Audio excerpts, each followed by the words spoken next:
हामी चाहिँ राष्ट्रिय वाणिज्य ब्याङ्कको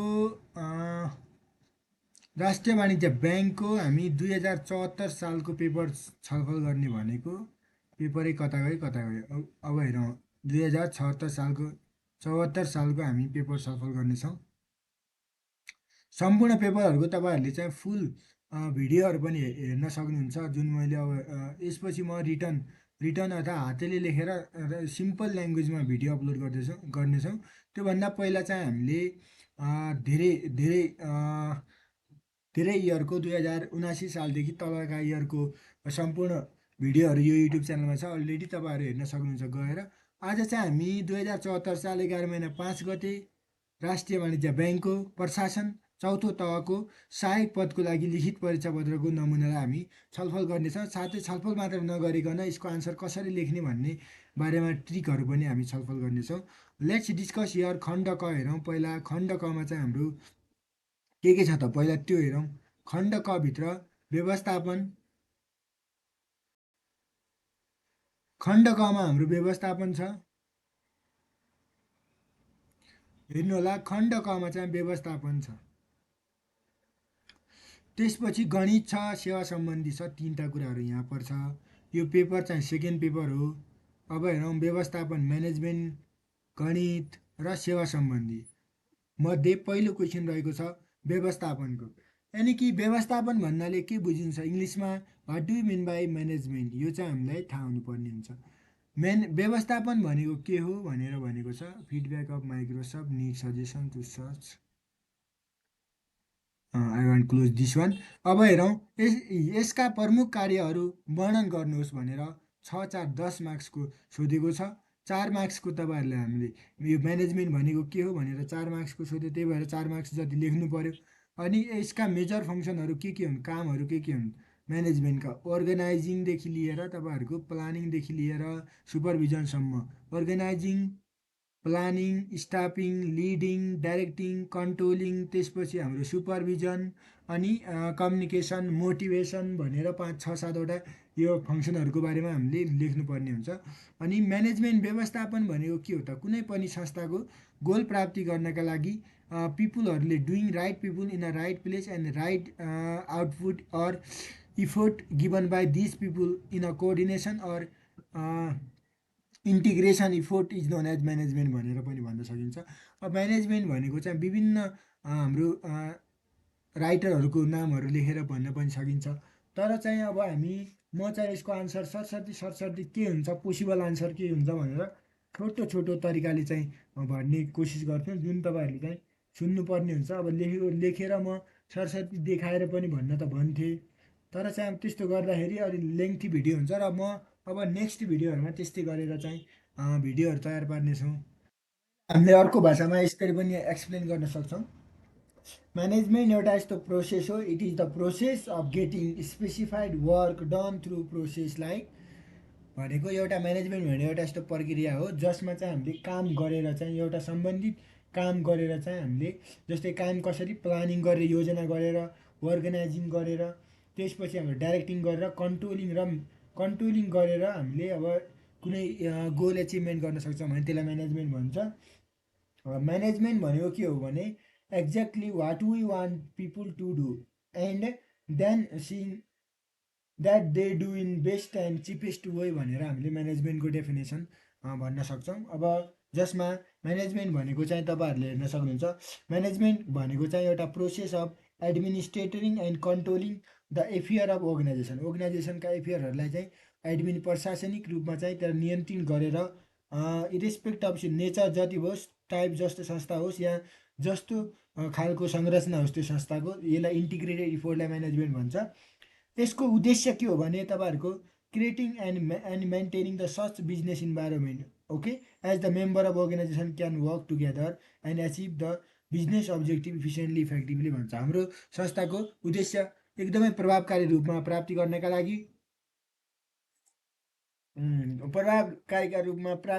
प्रभावकारिता रूपमा प्राप्ति गर्नका लागि अब अर्गनाइजेसनमा यस्तो इन्भाइरोमेन्ट क्रिएट गरिदिनु हो जसमा सम्पूर्ण व्यक्तिहरू मिलेर काम गरून् भन्ने हो। अनि म्यानेजमेन्ट कस्तो हुनु पऱ्यो, फिचर त थाहा हुनु पऱ्यो। फिचर लेख्दा नि हुन्छ, 4 मार्क्सको सोध्दैछ। फिचर भनेको म्यानेजमेन्ट भनेको गोल ओरिएन्टेड हुनु पऱ्यो, कन्टिन्युअस प्रोसेस हुनु पऱ्यो, मल्टी डाइमेन्सनल हुनु पऱ्यो, ग्रुप एक्टिभिटी हुनु पऱ्यो, डाइनामिक फङ्सन हुनु पऱ्यो। यो चाहिँ म्यानेजमेन्टको विशेषता भयो।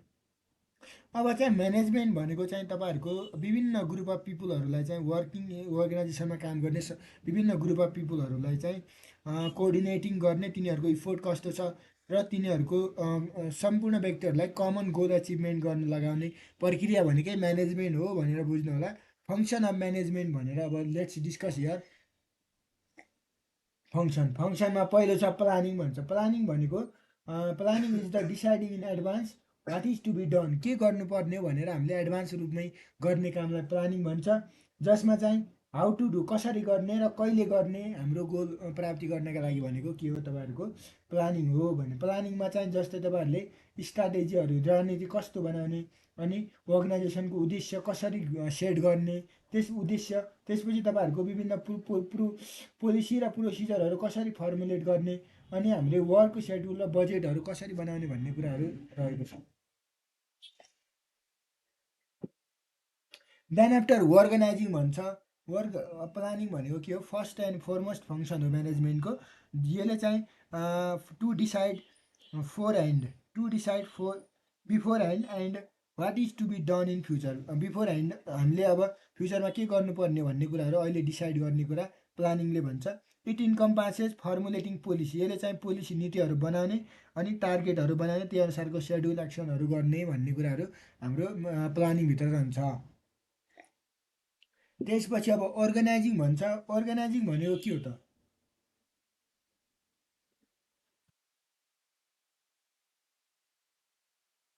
लेट्स डिस्कस हियर अर्गनाइजिङको बारेमा। तपाईँहरूले चाहिँ अब हेर्न सक्नुहुन्छ अर्गनाइजिङ।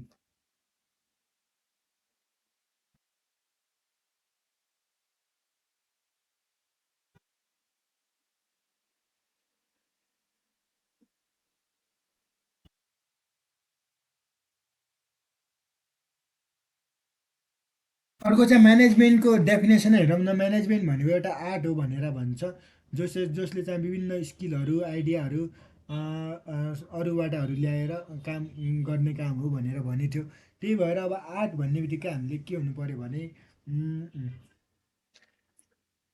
आर्ट भन्ने बित्तिकै चाहिँ तपाईँहरूको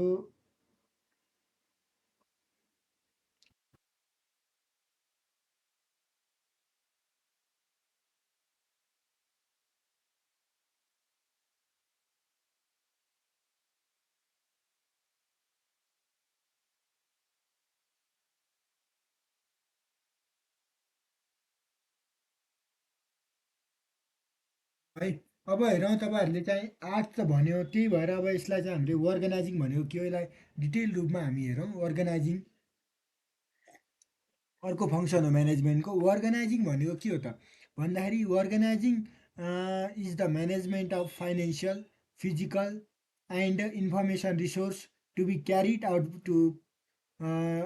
आउट दि प्लान भन्छ। अर्गनाइजिङ भनेको के हो भने अब तपाईँहरूको फाइनेन्सियल भयो, फिजिकल भयो, इन्फर्मेसनल रिसोर्सेस स्रोतहरू ल्याएर चाहिँ त्यसलाई व्यवस्थित पार्ने। यसले चाहिँ decided how to group activity and resources to be implemented.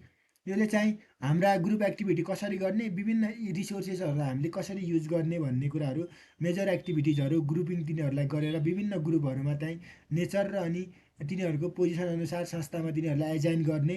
यो एउटा डिजाइन स्ट्रक्चर हो। अर्गनाइजिङ भनेको स्ट्रक्चर, संरचना बनाउने हो, जसमा चाहिँ defining authority, responsibility, relation and chain of command, span of control, reporting relationship, communication challenge, who does what task एक्स्ट्राहरू सबै कुराहरू चाहिँ यो हाम्रो अर्गनाइजिङभित्र पर्छ भनेर बुझ्नुपर्ने हुन्छ भाइ। अर्गनाइजिङ भनेको चाहिँ सामान्यतया चाहिँ अर्गनाइजिङ भनेको एक्टिभिटिजहरू, रिसोर्सेसहरू यो भित्र पर्छ, जसमा चाहिँ आइडेन्टिफाइङ टास्कलाई आइडेन्टिफाई गर्ने, त्यसलाई क्लासिफाई गर्ने र अनि विभिन्न ड्युटिजहरू, सबअर्डिनेटहरूलाई हामीले विभाजन गर्ने भनेको चाहिँ के हो, जसमा अर्गनाइजिङ भन्छ। अर्गनाइजिङ भनेको चाहिँ मेजर एक्टिभिटीहरूलाई आइडेन्टिफाई गर्ने, तिनीहरूलाई ग्रुपिङ गरेर युनिट एजाइनमेन्ट, वर्क स्टाफहरूलाई चाहिँ विभिन्न पावरहरू डेलिगेट गर्ने भन्ने कुरा हाम्रो के हुन्छ, अर्गनाइजिङ। अर्गनाइजिङ भनेको मेजर एक्टिभिटीहरू हामीले पहिचान गर्नु पऱ्यो, तिनीहरूलाई ग्रुप गर्नु पऱ्यो म्यानेजर युनिटमा। त्यसपछि एजाइनिङ जब टु डिफ्रेन्ट डिपार्टमेन्ट अफ इम्प्लोयहरूलाई, यो चाहिँ हाम्रो के भयो, अर्गनाइजिङ। अब त्यसपछि तेस्रो फङ्सन चाहिँ स्टाफिङ हो। स्टाफिङ भनेको के हो भने, अर्थात् डिरेक्टिङ, लिडिङ, स्टाफिङ। स्टाफिङ भनेको चाहिँ यो चाहिँ तपाईँहरूको रिक्रुटमेन्ट, सेलेक्सन, एपोइन्टमेन्ट, एचआरएममा पढ्यो नि त हामीले। हो, त्यहीँभित्र सेलेक्सन कसरी गर्ने, एपोइन्टमेन्ट गर्ने कसरी गर्ने, right person right job at the right time भनेर, यो हाम्रो स्टाफिङको कुरा हो। स्टाफिङमा चाहिँ तपाईँहरूको determining total manpower requirement भन्छ, टोटल कति मेन पावरको आवश्यकता छ त, यो कुरा। रिक्रुटमेन्ट, सेलेक्सन अनि राइट पर्सनलाई राइट जबमा चाहिँ कति रिक्रुटमेन्ट, भर्ना छनौटहरू कति गर्ने, सबै यो स्टाफिङभित्र पर्छ। त्यसपछि म्यानेजमेन्टको अर्को फङ्सन रहेको छ तपाईँहरूको स्टाफिङ पछि डिरेक्टिङ भन्छ। डाइरेक्टिङभित्र भनेको चाहिँ यसमा चाहिँ यो चाहिँ म्यानेजरले चाहिँ विभिन्न सुपरभिजनहरू, सुपरभाइज गर्ने, गाइड गर्ने, त्यसलाई मोटिभेट गर्ने, सबअर्डिनेटहरूलाई चाहिँ यसको बारेमा राइट डाइरेक्सनमा चाहिँ विभिन्न अब्जेक्टिभ, उद्देश्य प्राप्ति गर्नका लागि गर्छ। त्यसपछि अनि कन्ट्रोलिङ भनेको नियन्त्रण गर्नु, यो भित्र चाहिँ तपाईँहरूको स्ट्यान्डर्ड पर्फर्मेन्सहरूलाई अनि कम्पेरिङ गर्ने। ओके, कन्ट्रोलिङ एक्चुअल पर्फर्मेन्स र स्ट्यान्डर्ड पर्फर्मेन्समा कम्पेरिजन गर्ने, जो चाहिँ हाम्रो स्ट्यान्डरिङ भन्छ है। कन्ट्रोलिङ भनेको लिडिङ जस्तै हो। यसलाई कन्ट्रोलिङमा चाहिँ विभिन्न तपाईँहरूको भेरिएसनहरू, आवश्यक पर्ने स्टेपहरू करेक्सनका लागि गरिन्छ। त्यसपछि कोअर्डिनेसन भनेको नेक्स्ट कुरा, कोअर्डिनेसन भन्छ। कोअर्डिनेसनमा तपाईँहरूले हेर्न सक्नुहुन्छ, यो चाहिँ म्यानेजमेन्टको मुख्य विशेषता रहेको छ, जसमा चाहिँ तपाईँहरूले विभिन्न क्रियाकलापहरू, विभिन्न तपाईँहरूको अर्गनाइजेसनमा गर्ने कामहरू एकदमै स्क्रनिलाइजेसन इफोर्टहरू लगाएर चाहिँ हामीले each and every element of अर्गनाइजेसनहरूलाई चाहिँ संस्थाको सक्सेसका लागि गरिन्छ भने त्यसलाई कन्ट्रोलिङ भन्छ। मोटिभेसन भन्छ। Let's discuss here guys motivation.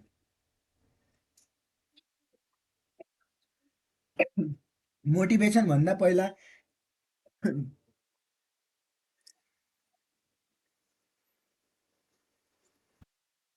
डिरेक्टिङ, sorry for इन्कन्भिनियन्स, अब हामी डिरेक्टिङ अर्थात् लिडिङ भन्छ। अब डाइरेक्टिङ, लिडिङ भनेको अर्डर दिने, कमान्ड दिने, इन्स्ट्रक्सन दिने, सजेसन दिने, इम्प्लोयहरूलाई चाहिँ तिनीहरूलाई इन्फ्लुएन्स गर्ने, काम गर्न तिनीहरूलाई इच्छाजुक गराउने, यो चाहिँ तपाईँहरूको विभिन्न सबअर्डिनेट एक्टिभिटिजहरूलाई डाइरेक्टिङ गर्ने, गोलको उद्देश्य प्राप्ति गर्नका लागि। अनि पिपुलहरूलाई सँगै लिएर चाहिँ हामीले उद्देश्य प्राप्ति गर्नका लागि कामहरू गर्ने। ओके, यही रहेको छ हाम्रो डिरेक्टिङ अर्थात् लिडिङ भनेर भनेको छ। अब लिडिङभित्र चाहिँ तपाईँहरूको अब कम्युनिकेसन पनि पर्छ, मोटिभेसन मोटिभेसन पनि पर्छ, सुपरभिजन पर्छ, लिडरसिप पर्छ। ओके, अब कन्ट्रोलिङ भनेको त हामीले हेरिहाल्यौँ।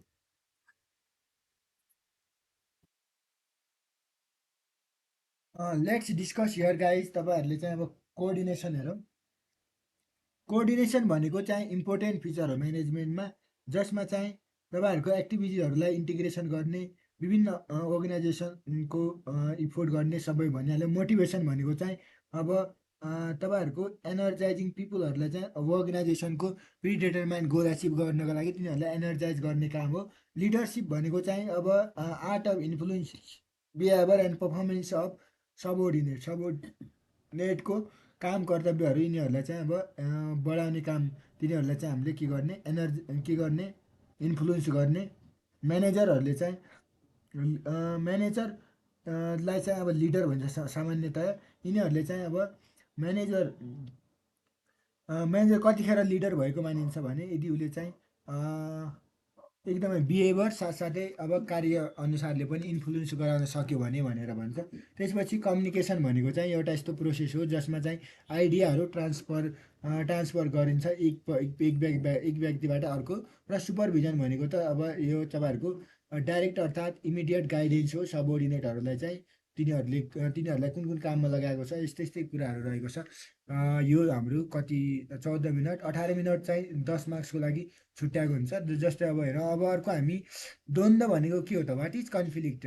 सङ्गठन तहमा चाहिँ द्वन्द्व व्यवस्थापन कसरी गरिन्छ। In an organisation how the conflict should be manage भन्छ। How can conflict manage in an organisation level. Clarify भनेर यो 10 मार्क्सको सोधेको छ।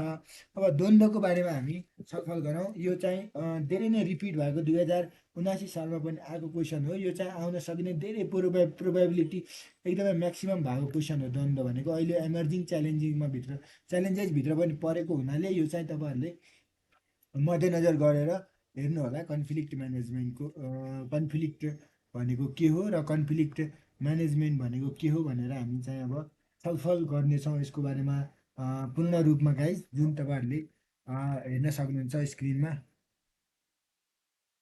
कन्फ्लिक्ट म्यानेजमेन्ट भनेको म्यानेजमेन्ट भन्दा पनि what is conflict and what is conflict management, direct question यही सोध्न सक्या। द्वन्द्व सङ्गठनको तहमा द्वन्द्व व्यवस्थापन कसरी गर्न सकिन्छ भनेर यही कुरा हो। Let's discuss here guys. तपाईँहरूको यो क्वेसनलाई हामी कसरी ह्यान्डल गर्न सक्छौँ यो चाहिँ हामी छलफल गर्नेछौँ गाइज।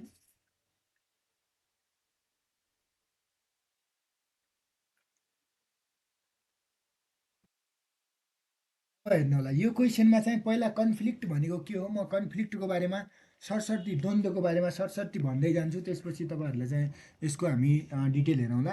कन्फ्लिक्ट भनेको चाहिँ अब एउटा इन्डिभिजुअलहरू कुनै पनि अब डिफ्रेन्ट थाउटहरू संस्थाभित्र अब कर्मचारीहरू चाहिँ तपाईँहरूको विभिन्न प्रोसेसबाट एटिट्युड भएका, विभिन्न अन्डरस्ट्यान्डिङ भएका, विभिन्न इन्ट्रेस्ट भएका, विभिन्न कल्चरलबाट, विभिन्न ल्याङ्ग्वेजबाट, विभिन्न रिक्वायरमेन्टबाट आएका व्यक्तिहरू जुन छन् तिनीहरूको थाउटहरू, सोचहरू मिल्दैन। त्यही भएर इन्डिभिजुअलहरू बिचमा हुने एउटा क्ल्यास भन्छ, एउटा के भन्छ द्वन्द्व भनेकै द्वन्द्व हो, यानि कि कन्फ्लिक्ट भनेकै कन्फ्लिक्ट हो। कन्फ्लिक्टलाई चाहिँ हामीले चाहिँ विभिन्न वेबाट भन्छौँ। जस्तै अब इन्सल्ट गर्नु, नन कोअपरेसन गर्नु, अनि ब्लाइङ गर्नु, एङ्गरहरू, यस्ता यस्ता कुराहरू। जस्तै अब यो चाहिँ तपाईँहरूको पर्सनालिटी क्लस र मिसअन्डरस्ट्यान्डिङ कम्युनिकेसन हुनसक्छ संस्थाको मिसम्यानेजमेन्टको कारणले। अब वर्क प्लेसमा चाहिँ हाम्रो काम गर्ने ठाउँमा कन्फ्लिक्ट हुनसक्छ। यो चाहिँ अब इम्प्लोयहरू विभिन्न ब्याकग्राउन्डका, डिफ्रेन्ट वर्क स्टाइलका, तिनीहरूलाई चाहिँ हामीले एकैमा लिएर चाहिँ हाम्रो बिजनेस को पर्पोज गर्नका लागि हामीले सबै सेयर गर्नुपर्ने, सेयर्ड वर्कहरू सेयर गर्नु पऱ्यो। त्यसपछि conflict can and should be manage and resolve भन्छ। यो चाहिँ हाम्रो विभिन्न कन्फ्लिक्टहरू छ। अब कन्फ्लिक्टलाई चाहिँ हामी जनरली चाहिँ तपाईँहरूको नेगेटिभ इफेक्ट भन्छन् वर्क प्लेसमा, जसमा चाहिँ हामीले कन्फ्लिक्ट चाहिँ बेनिफिसियरी पनि हुन्छ अर्गनाइजेसनमा। अब कन्फ्लिक्ट वर्ल्डमा यस्तो भन्छ, मोडर्नमा यस्तो छ भनेर तपाईँहरूले दुईवटा हेडिङ बनाएर अझ डेफिनेसनमा 4 मार्क्सको लेख्न पनि सक्छ। यति कुराहरू लेखिने भयो चारवटा अब चारवटा प्याराग्राफमा लेखिने हुन्छ आन्सर लेख्दाखेरि। अब how conflict is manage in an organisation level भन्छ। कुनै संस्थामा चाहिँ हामीले how can conflict management in an organisation level भनेर भन्छ। अब कन्फ्लिक्ट म्यानेजमेन्टको बारेमा हामी संस्थामा कसरी हामीले म्यानेज गर्नुपर्छ भनेर पहिला कन्फ्लिक्ट म्यानेजमेन्टको बारेमा लेख्ने, त्यसपछि हामीले कन्फ्लिक्ट म्यानेजमेन्ट गर्न के टेक्निकहरू लगाउनुपर्छ त्यो टेक्निकको बारेमा हामीले लेख्नुपर्ने हुन्छ। Let's discuss the conflict management भन्छ, यानि कि द्वन्द्व व्यवस्थापनभित्र चाहिँ तपाईँहरूको जस्तै के भन्छ भने undertake to prevent the conflict at the right time and also help to resolve the effective and smooth manner भन्छ। कन्फ्लिक्ट म्यानेजमेन्ट भनेको चाहिँ यस्तो हो जसमा चाहिँ कन्फ्लिक्ट चाहिँ राइट टाइममा आयो भने चाहिँ राइट टाइममा आयो, जसले चाहिँ के भन्छ conflict management involve the step undertaken to prevent the conflict at a right time and also help to resolve it in effective and smooth manner भनेर भन्छ। Conflict management help individual to understand cause of conflict. Conflict म्यानेजमेन्टले चाहिँ व्यक्तिहरूबिच के कुराको understanding गरेको हुन्छ भने कज अफ कन्फ्लिक्ट के छ त, कन्फ्लिक्टले help in at the right time. Conflict चाहिँ अब हामीले conflict prevent it at the right time भन्छ। कन्फ्लिक्ट चाहिँ हामीले राम्रै समयमा म्यानेज गऱ्यो भने संस्थालाई राम्रो हुन्छ भन्छ। कन्फ्लिक्ट भनेको चाहिँ अब बिहेभियरल इन्ट्रेक्सनको एउटा आउटकम हो, जसमा चाहिँ यदि कन्फ्लिक्ट गुड पनि छैन ब्याड पनि छैन संस्थामा, if it is too low performance trend to be low, okay. On other hand यदि कन्फ्लिक्ट नै छैन भने चाहिँ अब संस्थामा अब संस्थाको पर्फर्मेन्स पनि थोरै हुन्छ। त्यो भएर पर्फर्मेन्स इम्प्लोयहरू अर्गनाइजेसनको लागि कन्फ्लिक्ट म्यानेजमेन्ट इम्पोर्टेन्ट छ, जो चाहिँ हाम्रो अर्गनाइजेसनको लागि। कन्फ्लिक्ट म्यानेजमेन्ट अर्गनाइजेसनलाई हामीले कसरी समाधान गर्न सक्छौँ भने स्टिमुलेसन गरेर, कन्फ्लिक्ट स्टिमुलेसन गरेर, प्रिभेन्टिङ गरेर, रिजोल्युसन गरेर, तिनवटा टेक्निकबाट हामीले कन्फ्लिक्टलाई हामी व्यवस्थित गर्न सक्छौँ। पहिला कन्फ्लिक्ट स्टिमुलेसन भन्छ। कन्फ्लिक्ट स्टिमुलेसन भनेको के हो त? कन्फ्लिक्ट स्टिमुलेसनको बारेमा हामी छलफल गरौँ। कन्फ्लिक्ट स्टिमुलेसनको बारेमा डिटेल रूपमा हामी छलफल गरौँ।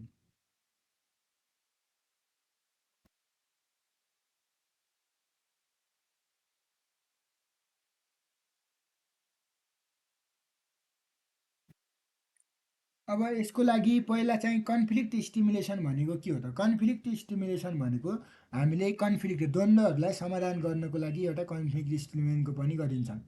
अब ट्रेडिसनल कन्फ्लिक्ट चाहिँ के अरे ट्रेडिसनल कन्सेप्टले के भन्छ भने कन्फ्लिक्ट एउटा डेन्जरस फ्याक्टर हो भन्छ। तर आधुनिक अहिलेको मोडर्न कन्सेप्टले कन्फ्लिक्ट चाहिँ डेन्जरस होइन, सबै समयमा भन्छ। र आजको दिनमा चाहिँ केही इन्स्टिट्युटहरूले चाहिँ कन्फ्लिक्टहरू क्रिएट गरेका हुन्छन्, नयाँ वेहरू इनोभेसन गर्नु पर्यो भने यस्तो कन्फ्लिक्टहरू ल्याएका हुन्छन्। यदि चाहिँ तपाईँहरूको if there is not created conflict in कुनै पनि संस्थामा चाहिँ कन्फ्लिक्ट स्थापना गरिएन भने म्यानेजरले चाहिँ यसको बारेमा केही मिस्टेकहरू गरेको छ भन्ने बुझिन्छ। That's why the conflict is a index of development. त्यही भएर हाम्रो कन्फ्लिक्टलाई विकासको एउटा सूचाङ्कको रूपमा पनि लिन सक्छौँ। So that while solving the conflict, कन्फ्लिक्टलाई हामीले समाधान गर्ने क्रममा चाहिँ हामीलाई आवश्यक छ कन्फ्लिक्ट चाहिँ बनाउनै पर्यो। त्यही भएर कन्फ्लिक्ट क्रिएट गर्नु पर्यो। हामीले कन्फ्लिक्ट क्रिएट गर्नको लागि युज अफ कम्युनिकेसनहरू युज गर्नु पर्यो। ब्रिङ्किङ आउटसाइडरहरू ल्याउनु पर्यो। त्यसपछि रिस्ट्रक्चर अर्गनाइजेसनको पुनर्संरचना गर्नु पर्यो। एपोइन्ट द डेभिल्स एडभोकेटहरू, एपोइन्टिङ विभिन्न कुराहरू ल्याउनु पर्यो। त्यसपछि तपाईँहरूको च्यालेन्जिङ द सिस्टम, एक्जिस्टिङ रुलहरू, रेगुलेसन, प्रोसिजर सबैलाई हामीले च्यालेन्ज गऱ्यो भने यसलाई हाम्रो के भन्छ? कन्फ्लिक्ट स्टिमुलेसन भन्छ। स्टिमुलेसन पछि अब प्रिभेन्ट कन्फ्लिक्ट भन्छ, कन्फ्लिक्ट प्रिभेन्ट भन्छ।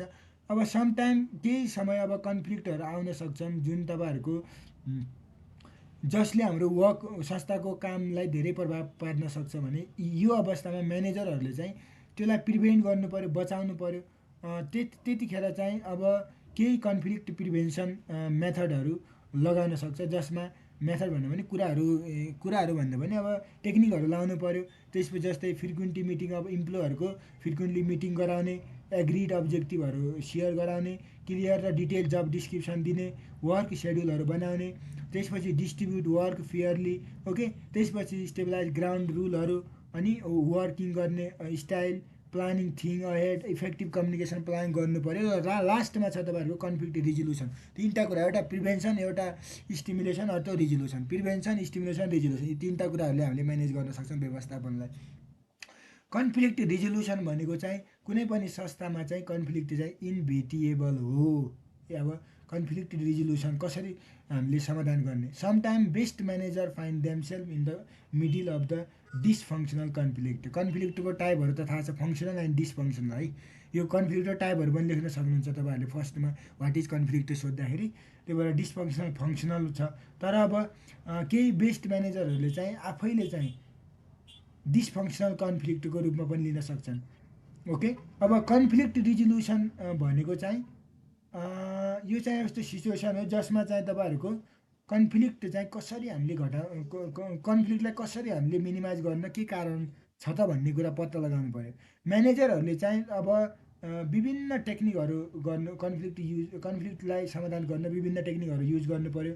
जस्तै for conflict resolution technique, for managing कन्फ्लिक्टहरू, जस्तै डेटिङ गर्नु पऱ्यो, स्मुथिङ, अनि कम्प्रोमाइजिङ, एभोइडिङ भन्छ, प्रोब्लम सोल्भिङ, यस्ता कुराहरूलाई कन्फ्लिक्ट रिजोल्युसन भन्छ। यसरी हामीले व्यवस्थित गर्नु पऱ्यो। त्यो प्रोपर कन्फ्लिक्ट रिजोल्युसनहरू डिफ्रेन्ट बिट्विन पोजिटिभ र नेगेटिभ आउटकमको लागि यो चाहिँ हामीले म्यानेजरहरूले चाहिँ अब कन्फ्लिक्ट म्यानेज गर्छ संस्थामा भनेर भनेको छ। अब यो चाहिँ हाम्रो द्वन्द्व कन्फ्लिक्टको बारेमा रह्यो।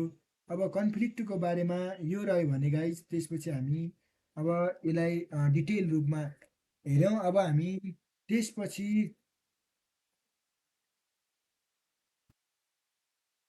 तपाईँले हेर्न सक्नुहुन्छ कन्फ्लिक्ट म्यानेजमेन्ट र कन्फ्लिक्टको बारेमा हामीले त अहिले हेऱ्यौँ।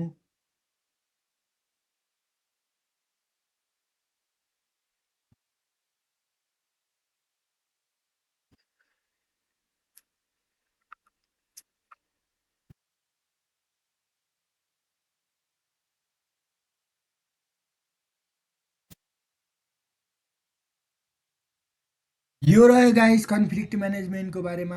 अब हामी अगाडि अगाडि बढ्दै जाऊँ। जुन अब नेपालीमा पनि म भन्दै जान्छु, अब इङ्ग्लिसमा भन्यो भने अर्कै अर्कै लाग्छ। अब नेपालीमा पनि हेर्नेछौँ हामी क्वेसन। क्वेसन नम्बर 3 रहेको छ, कार्यालय सम्बन्धी चिठी लेख्दा अफिस रिलेटेड लेटर राइटिङ गर्दाखेरि कुन कुन कुरामा ध्यान दिनु पर्छ भन्छ। What are the points to be remember while preparing the office letter भनेर अब यो रफ इङ्ग्लिसमा, अब इङ्ग्लिसमा आयो भने नेपालीमा यस्तो हुन्छ। त भएर दुइटैमा पेपर आउनुपर्ने हुन्छ। त्यही भएर what are the matters to be considered while writing a official letter, अलिअलि त मिलेछ है conversion. What are the matters to be considered while writing official letter भनेको कार्यालय सम्बन्धी चिठी पत्र लेख्दा, कार्यालय सम्बन्धी चिठी पत्र लेख्दा कुन कुन कुरामा ध्यान दिनुपर्छ। What are the matters to be considered while writing official letter भनेर भन्छ। यो 4 नम्बरको सोध्यो, अफिस म्यानेजमेन्टबाट आएको क्वेसन हो। राष्ट्रिय वाणिज्य ब्याङ्कको शाखा कार्यालय सुपरिवेक्षणको लागि सुपरभिजन अफ द के अरे branch office of Rastriya Banijya bank का लागि एनआरबीले लेखिने पत्रको नमुना तयार पार्नुहोस् भन्छ। Sample return by the NRB भनेर भन्छ। यो त के भन्छ भने, के भन्छ, prepare the sample of letter that is return by NRB for the supervision है। सुपरभिजन भनेको सुपरिवेक्षण भन्छ। कहाँ छ सुपरिवेक्षण, यो हेर्नु होला। सुपरिवेक्षण भनेको सुपरभिजन अब the branch office of Rastriya Banijya bank. 6 4 10 मार्क्सको यो क्वेसन रहेको छ। अब यसको लागि म नेपाली प्लस इङ्ग्लिस दुइटैमा हामी हेर्नेछौँ। पहिला त यो क्वेसन कुन च्याप्टरबाट आएको भन्दाखेरि अफिस म्यानेजमेन्ट भन्ने च्याप्टरबाट आएको। अफिस म्यानेजमेन्ट भन्ने च्याप्टरबाट आएको हो। Let's discuss here guys office म्यानेजमेन्टको बारेमा हामी छलफल गरौँ। जुन अफिस म्यानेजमेन्ट भन्ने च्याप्टर, अफिस म्यानेजमेन्ट भन्ने च्याप्टरमा रहेको छ, जसमा लेटर राइटिङ र करस्पोन्डेन्सी यानि कि चिठी पत्र पत्राचार भन्ने सब्जेक्ट कुराहरू रहेको छ। यसमा चाहिँ हामीले अब हेरौँ त राम्रोसँग। जुन तपाईँहरूले अब स्क्रिनमा हेर्न सक्नुहुन्छ, व्यवस्थापन पछि आउँछ यो हाम्रो अर्को, म्यानेजमेन्ट पछि हाम्रो यो आउने गर्दछ। यसलाई हामीले राम्रोसँग हेर्नुपर्ने हुन्छ। जुन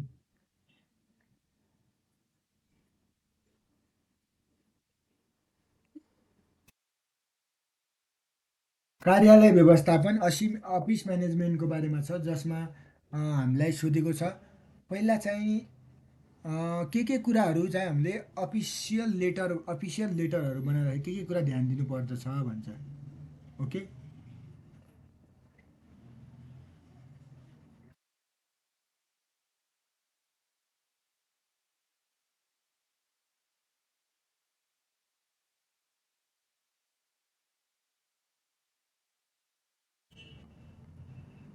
अब यसमा चाहिँ पत्राचार अर्थात् तपाईँहरूको लेटर राइटिङ र करस्पोन्डेन्सी भन्छ, चिठी पत्र लेख्नु पर्यो। अब हेरौँ, तपाईँहरूले चाहिँ पत्र लेखनमा ध्यान दिनुपर्ने कुराहरू उल्लेख गर्दै अब यसका भागहरूको समेत व्याख्या गर्नुहोस् भनेर यो पनि भन्न सक्छ। विभिन्न कुराहरू हामीले अब स्याम्पल पनि बनाऊ भनेको छ है। त्यो भएर यसलाई हामीले अलि मध्यनजर गरेर यो क्वेसनलाई हेर्नुपर्ने हुन्छ। फर्स्ट चाहिँ नेपालीमा पनि सुन्न सक्नुहुन्छ तपाईँहरूले, र दुइटैमा म भन्छु। पहिला चाहिँ यो हाम्रो office management,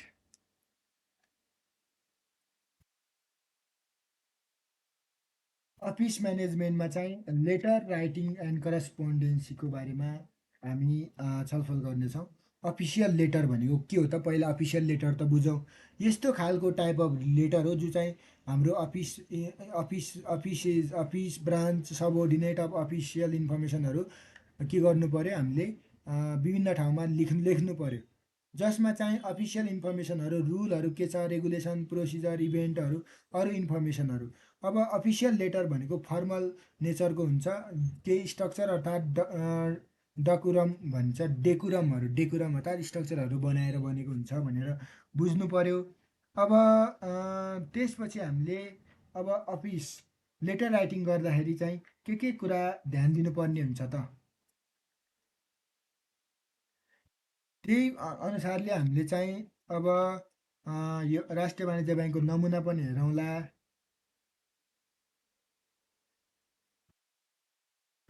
let's discuss here guys. पहिला ध्यान दिनुपर्ने कुराहरू हामी हेरौँ। पहिला नेपालीमै भन्छु है, पहिला पहिला सुरुमा अब के कुरा ध्यान दिनु पऱ्यो भने पत्र लेखन, चिठी लेखन, अब what are while writing official letter है। पत्र लेखन तथा व्यावसायिक अर्थात् कार्यालयिक संरचनाको महत्त्वपूर्ण आधार हो। अब सही तरिकाले लेखिएको पत्रले समाचार सूचना सम्प्रेषण गरी प्रापकबाट समेत अर्थपूर्ण सूचनाहरू अपेक्षा गर्न सकिन्छ। पत्र लेखनमा ध्यान दिनुपर्ने कुराहरू अब मेन के छन् भने पत्र कुन विषयमा कसलाई लेख्न खोजिएको हो सो सम्बन्धमा स्पष्ट हुनुपर्ने हुन्छ। यो चाहिँ हाम्रो अब पहिलो कुरा हुनु पर्यो लेटर राइटिङ गर्दाखेरि।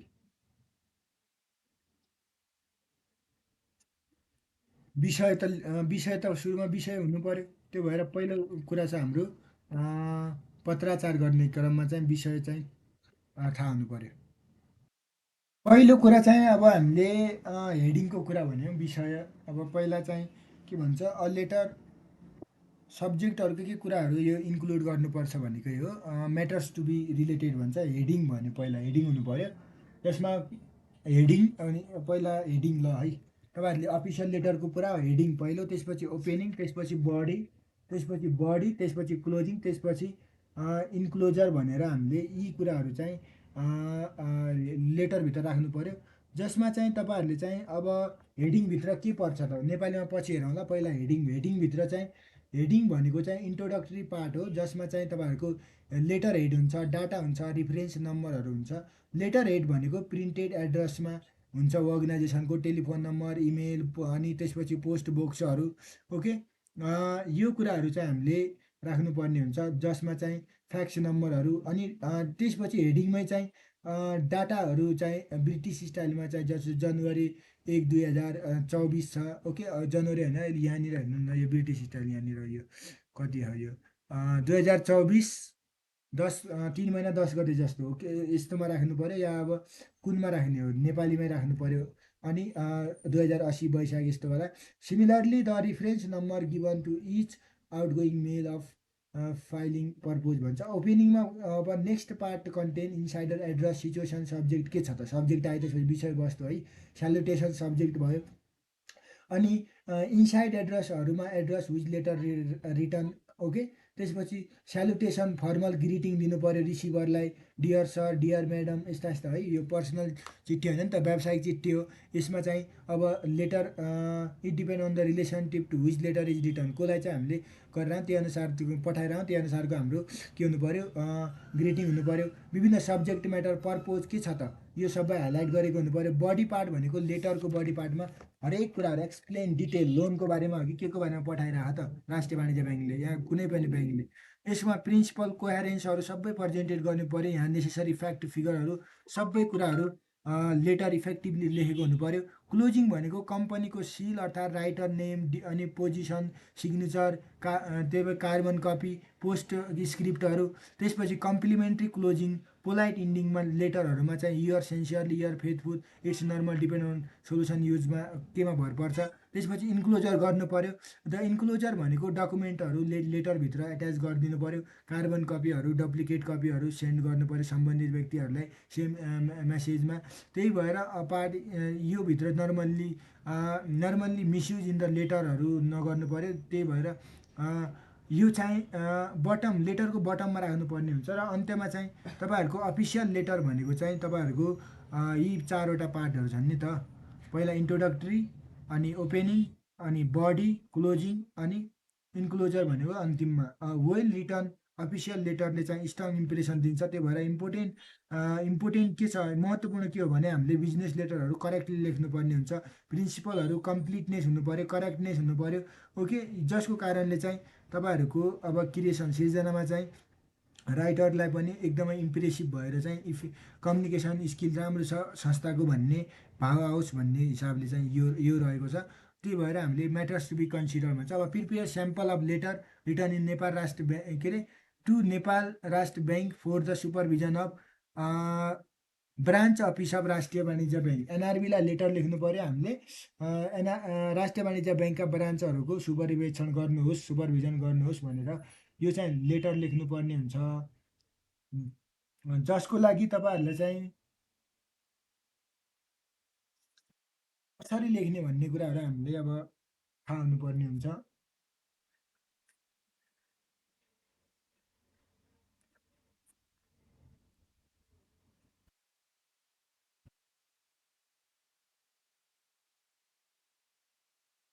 What are the factors to be considered while writing official letter? What are the matters to be considered while writing official letter भनेर भन्छ।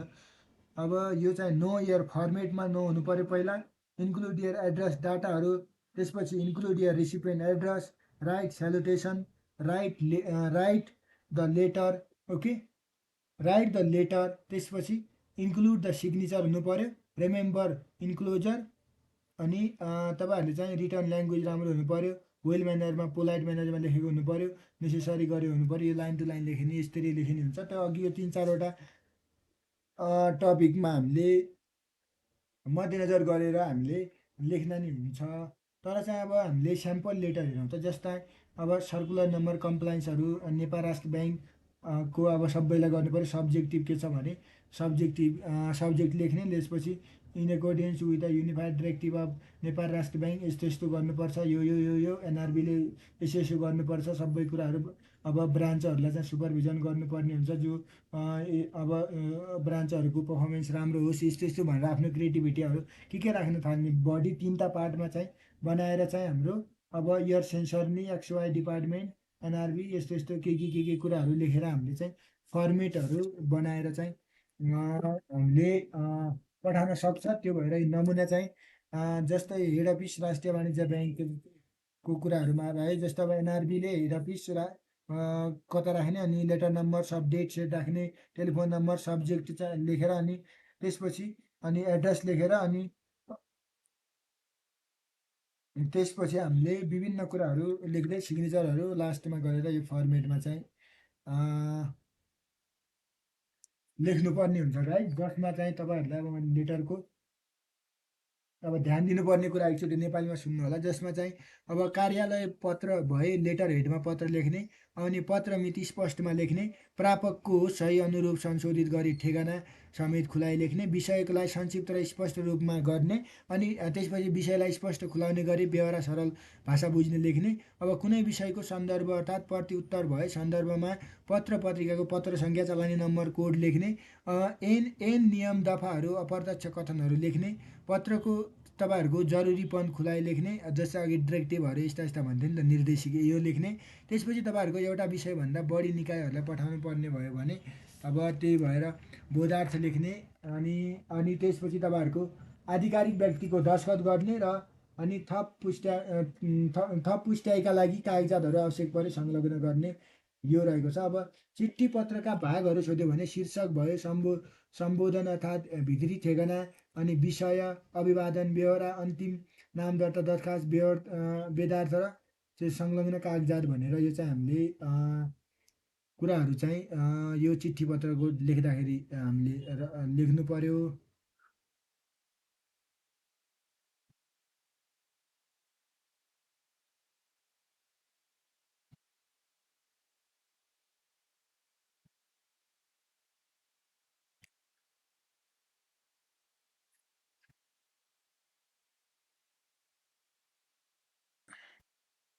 हेलो एभ्रिबडी गाइज, अब हामी चाहिँ यो रहेको छ हाम्रो कन्फ्लिक्ट कसरी हामीले अर्गनाइजेसनभित्र म्यानेज गर्छौँ, र अनि त्यही भएर हाम्रो यो राष्ट्रिय वाणिज्य ब्याङ्कलाई चाहिँ सुपरभिजनको बारेमा लेटर लेख्नुहोस् भन्ने कुराहरू पनि हामीले हेऱ्यौँ।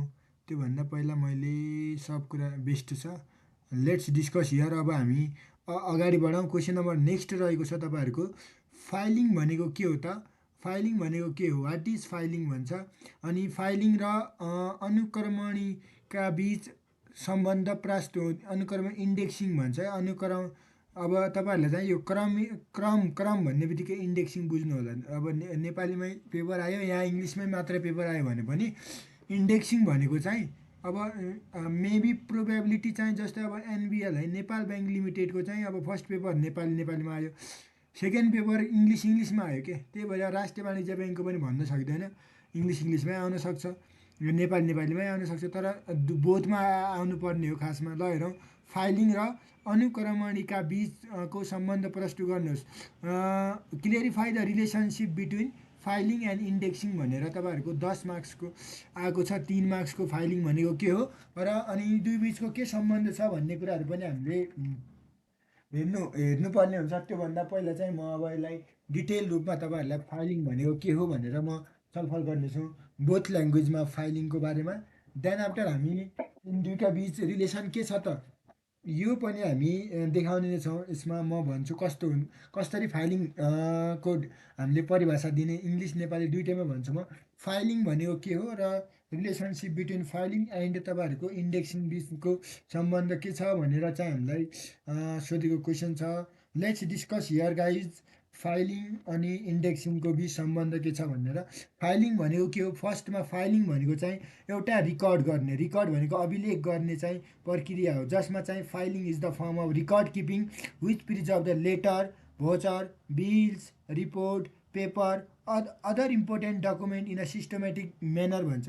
कुनै पनि प्रणालीगत हिसाबले चाहिँ अरू महत्त्वपूर्ण डकुमेन्टहरू, त्यसै गरी रिपोर्टहरू, पेपरहरू अनि बिल्सहरू, भोचरहरू, ओके। त्यही भएर लेटरहरूलाई प्रिजर्भ भनेको राम्रोसँग राख्ने, संरक्षण गरेर राख्ने, एउटा रिकर्डको रूपमा राख्नेलाई फाइलिङ भन्छ। सामान्यतया फाइलहरू मिलाएर राख्ने हो कि, जस्तै ब्याङ्कमा देखियो होला नि त ठुल्ठुलो फाइलिङ बनाएर अगाडि अगाडि राखिरहेको हुन्छ। त्यो भएर कहिले ब्याङ्क गयो भने हेर्नु होला। जस्तै फाइलिङ भनेको चाहिँ एउटा सिस्टमेटिक, एउटा के भन्छ सिस्टमेटिक हो। सिस्टमेटिक भनेको एउटा प्रणालीगत हो, scientific preservation of official document, जुन जुन अफिसियल डकुमेन्टहरूको साइन्टिफिक वैज्ञानिक हिसाबले संरक्षण गर्नु in the way that can be deliver wherever required, जहिले चाहिँ चाहिन्छ त्यहिले चाहिँ हामीलाई सजिलो होस् भन्ने हिसाबले चाहिँ हामीले डकुमेन्टेसन गर्छौँ भने दिस इज कल्ड फाइलिङ। अब यो चाहिँ एउटा प्रक्रिया हो जसमा collecting, classifying, arranging the preserving official record for their quick delivery and availability, okay. It is the part of record management. Filing भनेको पनि एउटा तपाईँहरूको अभिलेखन व्यवस्थापन यानि कि रिकर्ड म्यानेजमेन्टको पार्ट हो भनेर भन्छ। अब किन फाइलिङ गर्छ त भन्ने कुरा पनि लेख्नु पऱ्यो। किन यो त हामीलाई 3 मार्क्सको सोधेको, त्यही भएर हामीले डकुमेन्ट कलेक्सन गर्नको लागि फाइलिङ गर्छौँ। अर्को हाम्रो डकुमेन्टहरूलाई प्रिजर्भ गर्नु पऱ्यो, केबाट भन्दाखेरि पोसिबल लस र ड्यामेज हुनबाट। त्यसपछि हाम्रो सम्बन्धित पार्टीहरूलाई चाहिँ इन्फर्मेसन सूचनाहरू हामीले बताउनु पऱ्यो भने पनि फाइलिङ चाहियो। फाइलिङ अर्को के को लागि चाहिन्छ भने प्रम्प्टनेस इन द वर्क मा चाहिँ हामीलाई अब फाइलिङ चाहियो। त्यही भएर फाइलिङले चाहिँ तपाईँहरूको अफिस स्टाफहरूले चाहिँ डे टु डे वर्कहरू गरेको छ कि छैन सबै कुराहरू राख्नको लागि इभिडेन्सको रूपमा भन्छ। यसको लागि पनि हामीले फाइलिङ राख्छ। अनि यो इम्पोर्टेन्ट किन छ त, आवश्यकता किन छ भन्दाखेरि फाइलिङले चाहिँ तपाईँहरूको collects and preserve the required paper and document for future reference, future रेफरेन्सका लागि, भविष्यका लागि विभिन्न डकुमेन्टहरू, पेपरहरूलाई हामीले के गरेको सङ्कलन गरेको हुन्छ। त्यो भएर फाइलिङ इम्पोर्टेन्ट भयो। It protect important file document from the इन्सेक्टहरू, किराहरूबाट, डस्टबाट, मोइस्चरबाट, वाटरबाट, ऱ्याटबाट, फायरबाट इम्पोर्टेन्ट महत्त्वपूर्ण डकुमेन्टहरूलाई बचाउने काम गर्छ फाइलिङ गऱ्यो भने। It help to uplift image and prestige of the अर्गनाइजेसनको छाप र प्रेस्टिजहरू के छ त यसलाई अगाडि बढाउन पनि मद्दत गर्छ। त्यसै गरी तपाईँहरूको अफिसको इफिसियन्सी कतिको छ त, प्रभावकारिता भन्ने कुराहरूलाई बढाउनको लागि पनि यो फाइलिङ इम्पोर्टेन्ट छ। यसले चाहिँ तपाईँहरूको कस्टमरहरूलाई चाहिँ केयरफुल्ली तिनीहरूको गुडविल, अफिसको गुडविललाई केयरफुल्ली सो अप गर्नको लागि पनि। र त्यसपछि हाम्रो प्लानिङ, फ्युचरमा प्लानिङ गर्नु पऱ्यो, योजना बनाउनु पऱ्यो अनि लिगल प्रुफहरू दिनु पऱ्यो भने त्यतिखेर हामीलाई फाइलिङ चाहिन्छ भनेर यो चाहिँ हामीले थाहा पाउनु पऱ्यो। अझै यसको बारेमा अझै डिटेल लेख्ने हो भने चाहिँ अब मेथडहरू, फाइलिङ गर्ने मेथड अल्फाबेटिकल फाइलिङ भन्छ, अल्फाबेट अनुसार राख्ने। अर्को चाहिँ तपाईँहरूको numerical filing method, alphabetical, numerical, त्यसपछि सब्जेक्टिभ फाइलिङ, त्यसपछि geographical filing system. Geographical filing system भनेर 3-4वटा तपाईँहरूले चाहिँ अब तरिका लेखिदिन पनि सक्नुहुन्छ। त्यसै गरी भेरियस सिस्टम अफ फाइलिङ है, main system of filing adapted by different office in Nepal, नेपालका विभिन्न अफिसहरूले के ट्रेडिसनल र अनि मिसिल फाइलिङ भन्छ है। ट्रेडिसनल फाइलिङ सिस्टम एउटा, त्यसमा एउटा मिसिल हो ट्रेडिसनलमा, अर्को बक्स फाइल गरेर, अर्को चाहिँ मोडर्न फाइलिङ, दुईवटा फाइलिङ हो। मोडर्नमा हरिजन्टल फाइलिङ पनि छ, भर्टिकल फाइलिङ पनि छ। यी कुरा गरेर हामीले फाइलिङ गर्छौँ। त्यही भएर अब फाइलिङको बारेमा तपाईँहरूले बुझ्नुभयो। अझै नेपालीमा र यसको अझै वृहत रूपमा इङ्ग्लिसमै बुझ्ने हो भने चाहिँ म फाइलिङको बारेमा अगेन अगेन डिटेल फुल कुराहरू म भन्छु। फाइलिङ भनेको चाहिँ तपाईँहरूको अब एउटा रेकर्ड म्यानेजमेन्ट त हो फाइलिङमा चाहिँ। त्यही भएर फाइलिङ भनेको के हो त, डिफ्रेन्स बिट्विन फाइलिङ र इन्डेक्स बिच के भिन्नता छ त्यसपछि भनेर पनि हामीलाई सोधेको छ। त्यही भएर फाइलिङ फाइलिङ र यी दुइटाको रिलेसनसिप हेरौँला हामी।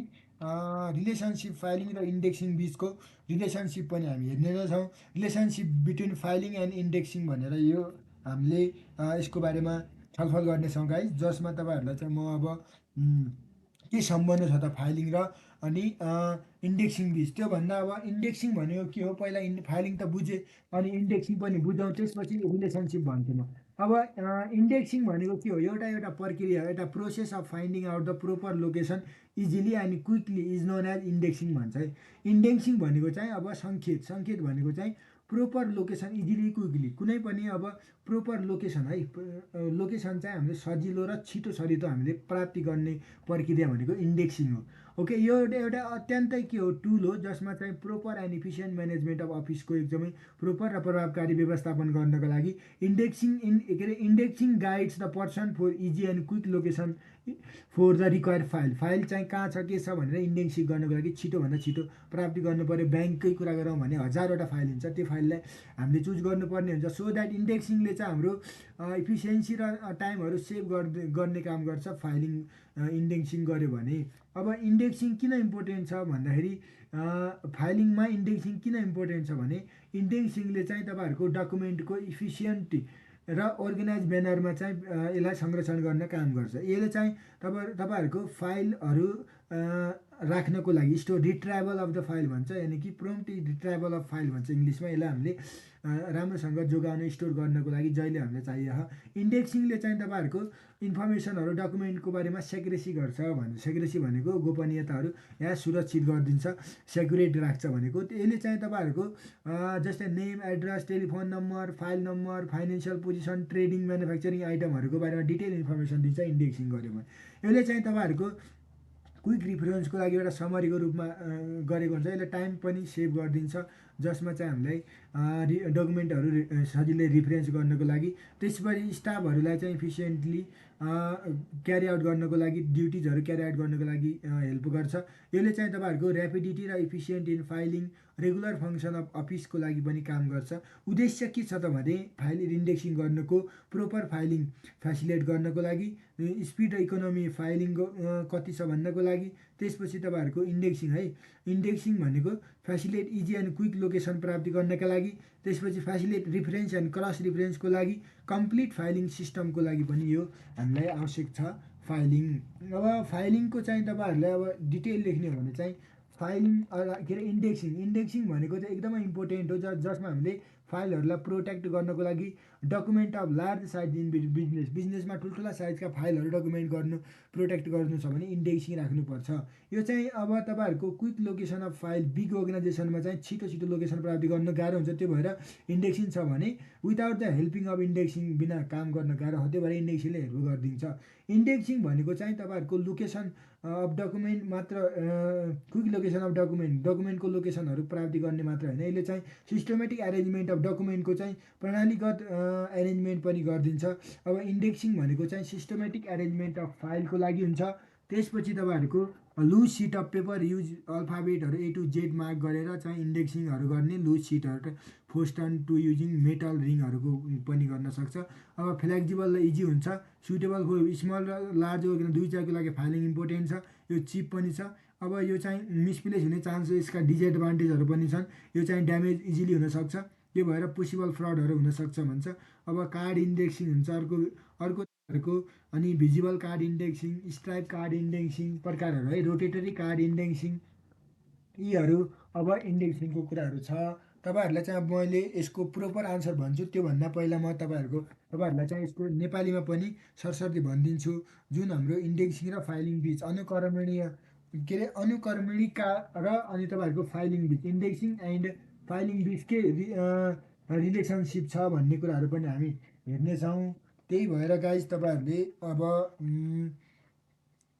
अनुक्रमिका र फाइलिङ अन्तर सम्बन्ध प्राप्ति गर्नुहोस् भनेर यो चाहिँ हाम्रो क्वेसन छ, जसमा अब यो भनेको चाहिँ फाइलिङ कार्यालयमा कामको सिलसिलामा कार्यालयमा सिर्जना भएका र कार्यालय बाहिरबाट प्राप्त कागजात, डकुमेन्ट, त्यसपछि श्रव्य दृष्टि सामग्री, त्यसपछि आदिहरूको सही र प्रभावकारी व्यवस्थापन हो भने अनुक्रमणिका भनेको फाइलिङलाई देखाउने, निर्देशन गर्ने, लोकेसन भन्छ नि त, आँकडा प्रस्तुत गर्ने साधन हो।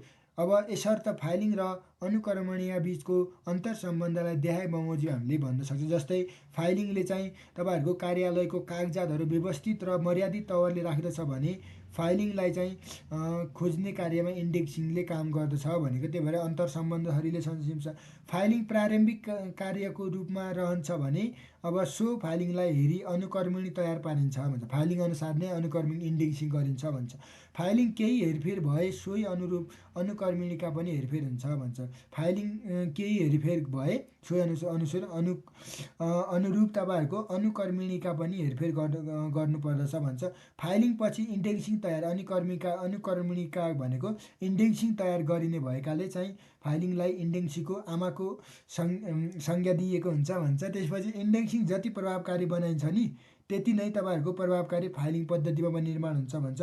त्यसपछि छिटो निर्णय गर्न र ग्राहक सन्तुष्टि दिन फाइलिङ छिटो खोज्नु पर्दछ भने जुन अनुक्रमणिकाले सहयोग गर्दछ भन्छ। अब योग्यता क्षमता भएका कर्मचारीहरूले फाइलिङ व्यवस्थापन सँगसँगै अनुक्रमणिकालाई समेत निर्माण गर्दै जान्छ भनेर भन्छ। अनि यसको निष्कर्ष के हो भने फाइलिङको आँखा अनुक्रमणि हो। अनि फाइलिङले जसले फाइलको स्थान, अवस्थित र सही सूचनाको प्राप्ति सहयोग गर्ने कार्य गर्दछ भनेर चाहिँ तपाईँहरूले चाहिँ अब यो क्वेसनको आन्सर नेपालीमा लेखिदिनु भयो भने ठिक छ।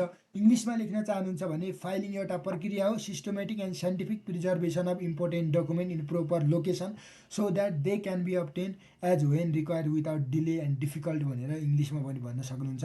फाइलिङ इन्डेक्सिङ भनेको के हो? इन्डेक्सिङलाई यसरी परिभाषित गरिन्छ कि जस्तै डेभलपमेन्ट अफ इन्डिकेटर अर्थात् गाइड फर लोकेटिङ द फाइलहरूलाई लोकेसन गर्नको लागि एउटा इन्डिकेटरको रूपमा, गाइडको रूपमा युज गरिन्छ।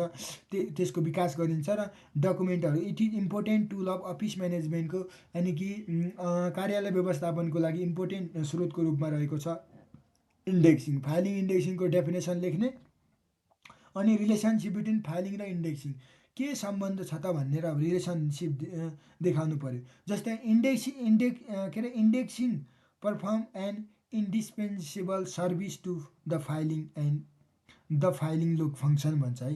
त्यसपछि इन्डेक्स भनेको चाहिँ list use locating a particular document in a filing equipment. File भएकोमा पार्टिकुलर डकुमेन्टहरूलाई हामीले पत्ता लगाउनुको लागि त्यसको location. Similarly while filing a डकुमेन्टलाई फाइलिङ गर्ने केरामा चाहिँ index at the record clerk in tracking out the place where particular paper should be file.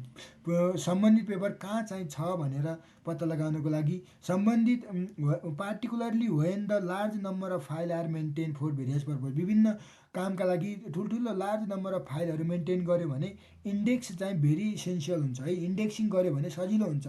Indexing add to the efficiency to filing method भन्छ। फाइलिङ मेथडको लागि इन्डेक्सिङले इफिसियन्सीको रूपमा काम गर्दछ। It ensure speed finding the file. त्यसपछि consequently result saving टाइमहरू सेभ गर्ने भयो, लेबर रिजल्ट इकोनोमी गर्ने, रिजल्ट एन्ड इकोनोमी। ओके, त्यसपछि तपाईँहरूको फाइलिङ बिना इन्डेक्सिङ मिनिङलेस हुन्छ। फाइलिङ बिना इन्डेक्सिङ के हुन्छ? मिनिङलेस हुन्छ। फाइल चाहिँ पहिला बनाउनु पर्यो। Relationship between filing and indexing हामीले यसरी सो गर्छौँ, जसमा both are important management tool in office. अफिसका लागि दुइटै, अफिस म्यानेजमेन्टका लागि दुइटै इम्पोर्टेन्ट कुराहरू हुन्।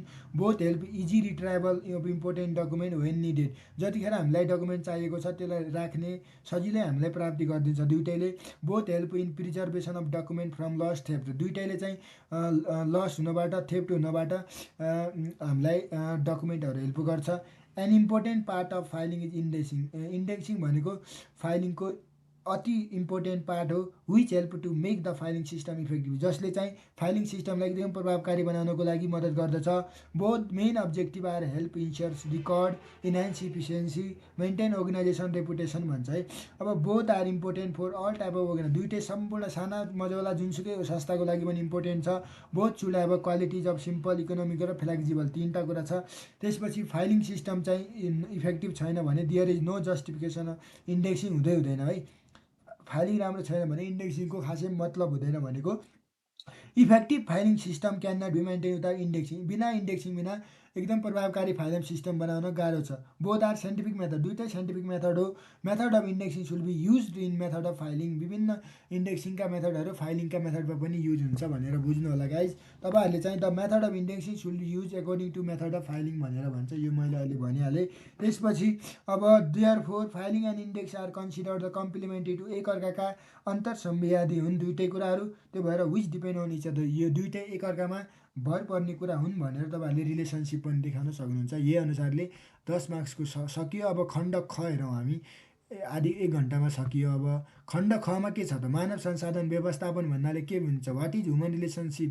एचआरएम भनेको के हो भन्छ, मानव संसाधन व्यवस्थापन भनेको ह्युमन रिसोर्स म्यानेजमेन्ट भनेको अब यस्तो म्यानेजमेन्ट हो जसमा चाहिँ हाम्रा संस्थामा रहने विभिन्न तपाईँहरूको ह्युमनहरूको स्किल अनस्किल अर्थात् कम्पिटेन्ट अनि अनकम्पिटेन्ट पर्सनहरू हुन्छन् सोसाइटीमा, तिनीहरूलाई एक्वायर गरेर अनि तिनीहरूलाई हामीले रिक्रुट गरेर हामीले तिनीहरूलाई स्टाफिङ के अरे तिनीहरूलाई हाम्रो ट्रेनिङ गराएर स्टाफिङ गराएर हाम्रो संस्थामा चाहिँ एकदम व्यवस्थापनका रूपमा हामीले तिनीहरूलाई good person in a good प्लेसमा राखेर व्यवस्थापन ह्युमनहरूको व्यवस्थापन गर्छौँ भने त्यसलाई भन्छ मानव संसाधन व्यवस्थापन, यानि कि human resource management. Explain about it's objective. अब 3 नम्बरको यो छ, यसका उद्देश्यहरू वर्णन गर्नुहोस्। अब्जेक्टिभहरू चाहिँ तपाईँहरू लेख्नुहोस् भनेर भन्छ। 7-3 10 मार्क्सको रहेको छ।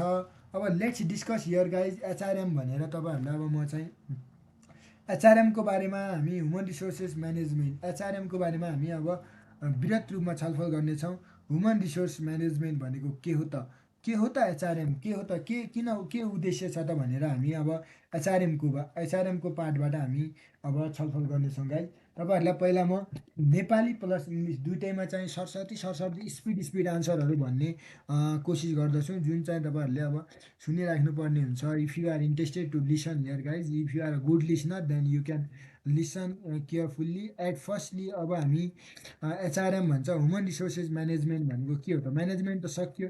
अब एचआरएमको बारेमा हेरौँ। एचआरएम भन्छ के रहेछ त एचआरएमको बारेमा अब छलफल गर्ने क्रममा चाहिँ अब अब्जेक्टिभ उद्देश्य के हो भने संस्थाको विभिन्न कार्यहरूलाई अब एकदमै कम्पिटेन्स र एकदमै स्किलफुल व्यक्तिहरू आयो भने चाहिँ तपाईँहरूले चाहिँ अब संस्थाको गोल एचिभमेन्ट यानि कि संस्थाको उद्देश्य प्राप्ति गर्नका लागि हामीलाई एकदमै इजिनेस हुन्छ भनेर बुझ्नुपर्ने हुन्छ। पहिलो हाम्रो अब्जेक्टिभ। अरू अब्जेक्टिभ के छ त एचआरएम। यदि एचआरएम बिना हाम्रो संस्थाले नै कुनै पनि काम गर्न असम्भव हुन्छ। So that HRM is the must needed to any organisation whether it is small or it is large or big anywhere. Okay guys, जुन तपाईँहरूले एचआरएमको बारेमा हामी अब्जेक्टिभहरू हेर्ने एचआरएमको बारेमा हामी अब अब्जेक्टिभहरू चाहिँ एकदमै राम्रोसँग हेरौँ। पहिला चाहिँ कन्सेप्ट अफ एचआरएम भन्छ। एचआरएमको कन्सेप्ट के छ अनि त्यसपछि म चाहिँ यसको उद्देश्य कि अब्जेक्टिभ अफ एचआरएम यानि कि एचआरएमका मुख्य उद्देश्यहरू के हुन् भन्छु। ह्युमन रिसोर्स म्यानेजमेन्ट मानव संसाधन व्यवस्थापन भनेको एउटा यस्तो प्रोसेस हो, एउटा यस्तो प्रक्रिया हो जसमा रिक्रुट गर्ने भनेको अब पहिला हामीले भ्याकेन्सी छ कि छैन भनेर अब पहिला आह्वान गर्नु पर्यो। त्यसपछि सेलेक्सन आह्वान गरिसकेपछि बेस्ट क्यान्डिडेटहरू क्यापेबिलिटी अनुसार हामीले सेलेक्सन गर्ने। त्यसपछि इन्डक्टिङ द इम्प्लोइ भन्छ, प्रोभाइडिङ ओरिएन्टेसन दिने। त्यसपछि ट्रेनिङहरू दिने, तिनको विकास गर्ने। त्यसपछि पर्फर्मेन्स एप्रिजल भन्छ इम्प्लोइहरूलाई। त्यसपछि कम्पेन्सेसनहरू भनेको रिवार्ड दिने। त्यसपछि बेनिफिटहरू दिने। त्यसपछि मोटिभेसन गर्ने। त्यसपछि तिनीहरूलाई चाहिँ प्रोपर रिलेसनसिप बनाउने, जुन ट्रेड युनियनहरू बनाइदिने। त्यसपछि इम्प्लोइको सेफ्टी, वेलफेयर, हेल्थ मेजरहरू, कम्प्लायन्स विथ द लेबर लहरू। ओके, लेबर एक्ट भन्ने छ, यानि कि लेबर श्रम ऐन 2074, लेबर एक्ट 2074को कुराहरूलाई यहाँ फलो गर्नु पऱ्यो। लेबरको बारेमा त्यहाँ डिटेल छ क्या, त्यो भएर फाइनल्ली अब लिगल अर्डरहरू अनुसार गर्नुपर्ने हुन्छ भन्छ। रिक्रुटमेन्ट भनेको चाहिँ इन्टरनल्ली पनि संस्थाको भित्रैबाट पनि गर्न सक्छ र बाहिरबाट पनि गर्न सक्छ। त्यसपछि सिलेक्सन गर्यो, सिलेक्सन पछि ट्रेनिङ दिँदाखेरि अन जब र अफ जब ट्रेनिङ हुन्छ है, दुईवटा ट्रेनिङ हुन्छ। त्यसपछि एसेसिङ द पर्फर्मेन्सलाई एसेस गर्ने, ट्रेडिसनल मेथड र मोडर्न मेथडबाट त्यसको कामलाई एसेसमेन्ट गर्ने। त्यसपछि एसेसमेन्ट गऱ्यो भने अब मोटिभेसन दिने तिनीहरूलाई, अनि मोटिभेसनभित्र रिवार्ड बेनिफिट भयो, तिनीहरूको पहिचान गराउने। ओके, त्यसपछि कम्पेन्सेसन दिने, रिवार्डहरू दिने। त्यसपछि अब सेलर के दिने। त्यसपछि मेन्टेन लेबर रिलेसनहरू पनि राम्रो बनाउने, अनि हेल्थी वेलफेयर र सेफ्टी इम्प्लोहरू बनाउने। र त्यसपछि तपाईँहरूले चाहिँ अन्त्यमा चाहिँ हाम्रो रहेको छ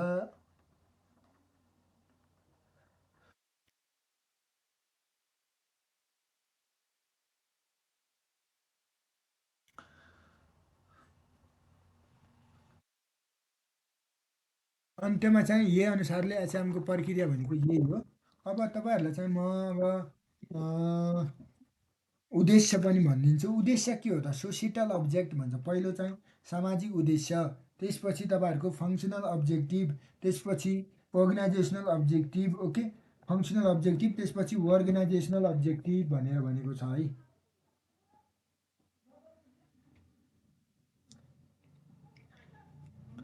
अनि त्यसपछि तपाईँहरूको पर्सनल अब्जेक्टिभ, तिनवटा अब्जेक्टिभ छ। अनि अरू एडिसनल अब्जेक्टिभहरू पनि छ एचआरएमको। अर्गनाइजेसनको गोल के छ, वर्किङ कल्चर के छ, इन्टिग्रेटेड टिम, अनि ट्रेनिङ डेभलपमेन्ट, इम्प्लोइ डाइनामिजम, अनि empowering employee retention, data and compliance. Okay, जस्तै अब सोसिटल अब्जेक्टिभ भनेको के हो भने, while limiting the negative effect of such requirement upon the organisation to utilise its resources for the societies, advantage of ethical way can lead to limitation भन्छ। अब socially र morally accountable, एकदमै अब जवाबदेही हुनको लागि विभिन्न डिमान्डहरू सोसाइटीको लागि गर्नु पऱ्यो, एचआरएम चाहिँ सोसियल अब्जेक्टिभ भन्छ। फङ्सनल अब्जेक्टिभ भनेको, organisation should meet requirement in order to keep the department contribute at a suitable level भन्छ। When human resources management seems to be either more or less competent है, meets the expectation and company resource and त्यसपछि तपाईँहरूको अनि स्क्वाइडर भन्छ। अर्गनाइजेसनको objective के हो भने, organisation human resource management should be understood and to help the business achieve to its main goal rather than an end of the itself, which the HR manager foster the organisation objective भन्छ भने। Personal objective भनेको help employees achieve their own objective, कर्मचारीहरूले आफ्नो उद्देश्य प्राप्ति गर्नका लागि at least extended that doing so will improve contribution of company. Another role of human resources management भन्छ, employee need to inspire and retain to need to their own goal भनेर भनेको छ। तर केही पनि बुझिएन भने मैले अब सरसर्ती भनेको मात्र हो, तपाईँहरूलाई यसको बारेमा म डिटेल बुझाउने त कोसिस गर्छु। पहिला नेपालीमा हेरौँ। ह्युमन रिसोर्स म्यानेजमेन्ट एचआरएम भनेको के हो भनेर, यो चाहिँ हाम्रो मानव संसाधन व्यवस्थापनको पहिला चाहिँ मानव संसाधन व्यवस्थापनका उद्देश्यहरू चाहिँ अब्जेक्टिभ अफ द एचआरएम भनेर पनि सोध्छ। पहिलो त्योभन्दा पनि मानव संसाधनको अवधारणा पहिला चाहिँ वाट इज एचआरएम भन्छ है। यो दुइटै कुरालाई हामीले अब राम्रोसँग छलफल गरौँ। पहिला हेरौँ त, जसमा चाहिँ मानव संसाधन सबै स्रोत साधनहरूको क्रियाशीलता अभिवृद्धि गर्ने स्रोत हो। ओके, त्यसपछि सङ्गठनको स्रोतहरूमध्ये सबै स्रोतहरूको सिर्जनाकर्ता, उपयोगकर्ता, परिचालनकर्ता र स्रोत साधनको नियमनकर्ता समेत मानव संसाधन हो। यसलाई सङ्गठनको चालक समेत मानिन्छ। यस पृष्ठभूमिमा मानव संसाधनलाई अब हामीले विभिन्न कुराहरूले यसलाई भन्न सक्छौँ। जस्तै मानव संसाधन सङ्गठनको रचनात्मक हातहरू हुन्, जसले चाहिँ सङ्गठनलाई प्रतिस्पर्धी लाभ दिने, अघि मैले भने प्रतिस्पर्धाहरू गराउनको लागि एकदमै कम्पिटेन्ट स्किल भनेर भन्छ, इङ्ग्लिसमा भनेको सजिलो हुन्छ क्या, कला प्रदान गर्दछ। त्यसै गरी मानव संसाधन सृजनशील आँखाहरू यानि कि क्रिएटिभ आइज हो मानव संशोधन, जसले चाहिँ सङ्गठनको विचार तथा दृष्टिकोणबाट सङ्गठनलाई अगाडि बढाउन सक्छ। अर्गनाइजेसनको भिजनहरूदेखि लिएर it needs to be the develop organisation success भन्छ। त्यसपछि मानव संसाधन मुटुहरू हुन्। मानव संसाधन इज द हार्ट, जसले चाहिँ संवेदनशीलतामा आधारित रहेर चाहिँ व्यावसायिक प्रवर्धनहरूमा योगदान पुर्याउँदछ भनेर भन्छ। मानव संसाधन एउटा चेतना भएको स्रोत साधन हो। ओके, त्यसपछि यसलाई चाहिँ गतिशील स्रोत साधनको रूपमा समेत लिन सक्छ र मानव संसाधन सङ्गठनको सबैभन्दा महत्त्वपूर्ण स्रोतहरूको रूपमा लिन सकिन्छ भनेर हामीले डेफिनेसन पढ्यौँ। वाट इज के अरे मानव संसाधन व्यवस्थापन भन्नाले के हो भनेर। अब यसका उद्देश्यहरू के हुन् त? पहिला मानव संसाधन व्यवस्थापनको प्रमुख उद्देश्य सङ्गठनको भिजन, मिसन, गोल, अब्जेक्टिभ अनुसारतिर सबै भिजन मिसनहरूलाई उद्देश्य प्राप्ति गर्नका लागि सङ्गठनमा आवश्यक पर्ने क्रियाशील स्रोत मानव संसाधनका प्राप्तिदेखि प्रयोगसम्म प्रभावकारी बनाउनु हो। यसका अन्य उद्देश्यहरू भनेको सङ्गठनको तपाईँहरूको उत्पादकत्व अभिवृद्धि गर्ने, एक प्रोडक्सन अफ द अर्गनाइजेसनलाई इफेक्टिभ बनाउने भनेको। त्यसपछि रचनात्मक मानव संसाधन अनुशासन कायम गराउनु। ओके, अर्को चाहिँ मानव संसाधन व्यवस्थापनका आधारभूत सिद्धान्तहरूको कार्यान्वयन गराउनु। अर्को प्राप्ति आयामदेखि उपयोग आयामसम्मको गतिशीलता अभिवृद्धि गराउनु। अर्को चाहिँ मानव संसाधनबाट सङ्गठनले मानव संसाधन लाभ हासिल गर्ने गरी मानव संसाधनलाई परिचालन गर्न गराउनु। त्यसपछि अर्को उद्देश्य के हो भने रोजगारीको हक, श्रम एवं अधिकारको प्रभावकारी रूपमा कार्यान्वयन गर्दै मानव संसाधन गतिशीलतालाई कायम गर्नु। अर्को कर्मचारीलाई तपाईँहरूको समान वृत्ति विकासका अवसरहरू प्राप्त गर्नु। त्यसपछि कर्मचारीका गुनासो त्यसै व्यवस्थापनहरूलाई चाहिँ वैज्ञानिक बनाउनु। त्यसपछि तपाईँहरूको रचनात्मक रूपमा मानव संसाधनका सबै उपकरणहरूलाई चलायमान बनाउनु। मानव संसाधन योजनाको प्रभावकारिता अभिवृद्धि गर्नु र उचित तपाईँहरूको कर्मचारी उचित संस्थामा चाहिँ उचित समयमा चाहिँ भन्ने सिद्धान्तको प्रभावकारी कार्यान्वयन गर्नु आदिहरू हुन्। र अन्त्यमा चाहिँ मानव संसाधन व्यवस्थापनको उद्देश्य सङ्गठनको मात्र नभई राज्यले रोजगारीको वातावरण प्रवर्धन गर्न, समाजले स्थानीय सोसियल निड भन्थेँ नि त अघि मैले अब्जेक्टिभ, समाजको स्थानीय कर्मचारीहरूको प्रयोग अभिवृद्धि गर्न अनि कर्मचारीहरूले चाहिँ पारदर्शिता वातावरण प्राप्त गर्न समेत आवश्यक पर्दछ भनेर यस्ता कुराहरू लेखिदियो भने पनि ठिक छ। तर अझै यसलाई अझै तिनचोटि म आन्सर भन्छु एउटैको, त्यो भएर सुन्नु होला राम्रो। स्टाइल तिनवटा स्टाइलमा हामीले यसको आन्सर दिन सक्छ। त्यही भएर अब नेपाली इङ्ग्लिस बोथ अनि इङ्ग्लिस गरेर दिन पनि सक्छ। त्यही भएर अब हामी चाहिँ एचआरएममा चाहिँ हामी अब एचआरएमको यो क्वेसनलाई हामीले कसरी डिल गर्ने त? राष्ट्रिय वाणिज्य ब्याङ्कको 2000 राष्ट्रिय वाणिज्य ब्याङ्कको 2074 साल है, 2074 सालमा 11 महिना 5 गते सोधेको क्वेसनलाई चाहिँ हामीले कसरी ह्यान्डल गर्नुपर्छ भन्ने कुराहरू म चाहिँ तपाईँहरू सामु अब यसलाई क्लियरिफाई गर्न गएँ, जसमा चाहिँ तपाईँहरूलाई चाहिँ अब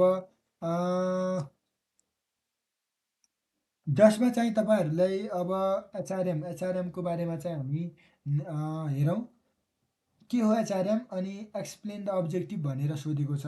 अब management of people at work, HRM भनेको के हो, अब्जेक्टिभ पनि म सरसरी भनिदिन्छु। पहिला ह्युमन रिसोर्स म्यानेजमेन्ट भनेको management of people at work, यो सामान्य भाषामा चाहिँ काममा चाहिँ पिपुलहरूको म्यानेजमेन्टलाई एचआरएम भनिन्छ। यो त अब लेख्न सकियो। एचआरएम एउटा यस्तो प्रक्रिया process which bind people with a organisation, जो चाहिँ संस्थामा पिपुलहरूलाई एकअर्कामा बाइन्ड गर्ने, help both people organisation to achieve other goal भन्छ। अरू गोलहरू संस्थाको गोलहरू प्राप्ति गर्नका लागि पिपुल अनि अर्गनाइजेसन दुइटै मिलेर के अरे संस्थाको उद्देश्य प्राप्ति गर्ने काम एचआरएम हो। भेरियस पोलिसिजहरू तपाईँहरूको process protection are design to help both employer र अर्गनाइजेसन एचिभ दियर गोल भनेर भन्छ है। अब संस्था भई इम्प्लोयरहरू सबै मिलेर संस्थाको उद्देश्य प्राप्ति गर्नका लागि एउटा प्रक्रिया एउटा प्रोटेक्सन अफ द डिजाइनहरू गरेका हुन्छन्, पोलिसिजहरू प्रोसेसहरू प्रोटेक्सन, तिनवटा कुरा है। एचआरएम भनेको ब्रान्च अफ म्यानेजमेन्ट, यो म्यानेजमेन्टको ब्रान्च हो। यसले चाहिँ people at work, it is concern with the human dimension of management of organisation भन्छ। That is people acquiring people, developing their स्किलहरू ल्याएर ट्रेनिङ दिने भनेको स्किल प्रोभाइड गर्ने, अनि मोटिभेसन दिने र तिनीहरूलाई मोटिभेसन दिएर उच्च गोल प्राप्ति गर्नका लागि उत्प्रेरित गर्ने भनेको एचआरएम हो। एचआरएम भनेको चाहिँ previously was known as personnel management हो। अनि त्यसपछि which is the concern with activities of the single department भन्छ। यो चाहिँ टाइपिकल्ली तपाईँहरूको एडमिनिस्ट्रेटिभ अब मानवको एकदमै अब प्रशासनिक कार्यहरूलाईदेखि लिएर सम्पूर्ण कुराहरू एचआरएमभित्र पर्छ। यो चाहिँ तपाईँहरूको introduce and develop in the bureaucratic set भन्छ। यो हाम्रो ब्युरोक्राटिक सेट्सहरूमा चाहिँ यो सामान्य यसको विकास र यसको पहिचान गरेको हो, जुन चाहिँ तपाईँहरूको अर्गनाइजेसनले विभिन्न मेन पावरहरूलाई एडमिनिस्टर गर्नको लागि भनेर यो एचआरएमको डेफिनेसनहरू 3-4वटा लेखिदियो। अब अब्जेक्टिभ हेरौँ त, यो म लास्ट ह्यान्डल गर्ने 10 मार्क्सको लागि भनेर भनिरहेको। अब अब्जेक्टिभ के छ त यो एचआरएमको भने मुख्य अब्जेक्टिभ के हो त भने जस्तै तपाईँहरूको experience of staff and other people associated with management and organisation goal भन्छ। यसलाई प्राइमरी ह्युमन रिसोर्सेसको चाहिँ यो हो। अर्को उद्देश्य के हो भने अर्गनाइजेसनको उद्देश्य गोलहरू इफेक्टिभ र इफिसियन्टली अब कम्पिटेन्ट र मोटिभेटेड इम्प्लोयहरूबाट प्राप्ति गराउनको लागि एचआरएम को अब्जेक्टिभ छ। अनि यसले चाहिँ हामीसँग भएका एभाइलेबल रिसोर्सेसहरूलाई इफेक्टिभली युटिलाइज गर्नको लागि पनि अर्को it increases the fullest employee job satisfaction and self actualisation भन्छ। यो दुइटैको लागि भयो। अनि यसले के विकास गर्छ भने तपाईँहरूको quality work life, total quality work life भनेर भन्छ। 5th लेभलमा त्यो वर्ड छ। 4th लेभलमा क्वालिटी वर्क लाइफ भन्दाखेरि पनि it will be better guys. त्यसलाई विकास गर्नको लागि, त्यसै गरी इम्प्लोइजहरू अर्गनाइजेसनको लागि यिनीहरूको डिजायरेबिलिटी के छ, यिनीहरूको सोसियल सामाजिक अवस्था के छ, योलाई मेन्टेन गर्नको लागि, यसको विकास गर्नको लागि एचआरएमको उद्देश्य छ। त्यसै गरी एचआरएमले चाहिँ तपाईँहरूको इथिकल पोलिसी, आचरणयुक्त नीतिहरू, बिहेभियरहरूलाई अर्गनाइजेसनको इनसाइड आउटसाइड दुइटैमा बनाउनको लागि पनि एचआरएम भयो। त्यसपछि to stabilise and maintain cordial relationship between employee र म्यानेजमेन्ट, कर्मचारी र व्यवस्थापन बिच एकदमै कोर्डियल रिलेसनसिप स्थापना गर्नको लागि। टु रिकन्साइल इन्डिभिजुअल अर्थात् ग्रुप गोल, अर्गनाइजेसन गोलको लागि, अर्गनाइजेसनल गोल र अनि ग्रुप गोल बिचमा रिकन्साइल गर्नको लागि। To dedicate time to find right staff in developing their skill base, तिनीहरूको स्किल बेससिपलाई विकास गर्दै तपाईँहरूले चाहिँ राइट स्टाफहरू चाहिँ राइट टाइममा ल्याउने काम पनि ह्युमन रिसोर्स म्यानेजमेन्ट यानि कि एचआरएमको हो। त्यसपछि to dedicate the time to finding staff, right staff and developing their skill base भन्छ। To provide an opportunity for expression and voice management भन्छ। टु प्रोभाइड तपाईँहरूको फेयर, एक्सेप्टेबल र efficient leadership. To provide facilities, condition of work, creation favour atmosphere for the maintaining stability of इम्प्लोयहरूको लागि, स्थायित्वको लागि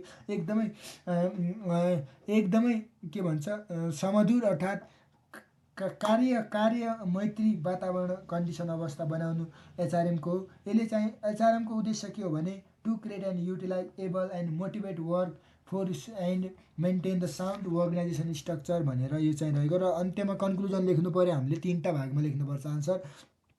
HRM भनेको art of managing people at work in which the manner they give their best to the organisation for achieving the set of goal भन्छ। यो भनेको के हो? For the achievement of goal, उद्देश्य प्राप्ति गर्नका लागि एचआरएम भनेको एउटा आर्ट हो।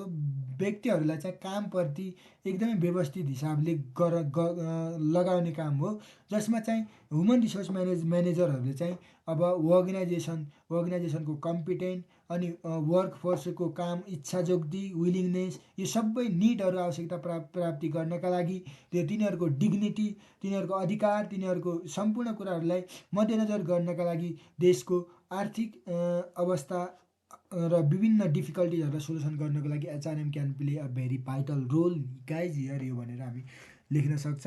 त्यसपछि अब तपाईँहरूलाई अर्को क्वेसनतिर लागि कार्य विश्लेषण भनेको एनालाइसिस, कार्य भनेको वर्क, जब एनालाइसिस भन्छ है। अब वर्क विश्लेषण अब नेपालीमा आयो भने त धेरै नै अनि यो नेपाली ट्रान्सलेट पनि राम्रो हुँदैन क्या, त्यो भएर एउटैमा मात्र आउनु हुँदैन। त्यो भएर पेपर चाहिँ राष्ट्रिय वाणिज्य ब्याङ्कले योपालि दुइटामा ल्याओस्। यदि कुनैले भिडियो हेरिरहेछ राष्ट्रिय वाणिज्य ब्याङ्कको पेपर बनाउनेले भने, तर हेर्दैन होला, तिनीहरू त कहाँ हेर्छ होला। तर पनि अब यत्तिकै हामी प्रे गरौँ न त दुइटैमा आओस् भनेर। अब हेर त, जस्तै कार्य विश्लेषण भनेको के हो भन्छ। अब विश्लेषणलाई एनालाइसिस पनि भनिन्छ। त्यसपछि तपाईँहरूको इभ्यालुएसनलाई पनि अर्को पर्यायवाची शब्दमा त विश्लेषण भनिन्छ। त्यो भएर अब के आयो जस्तो लाग्छ, त्यो भएर इङ्ग्लिस कन्भर्जन पनि इम्पोर्टेन्ट छ है।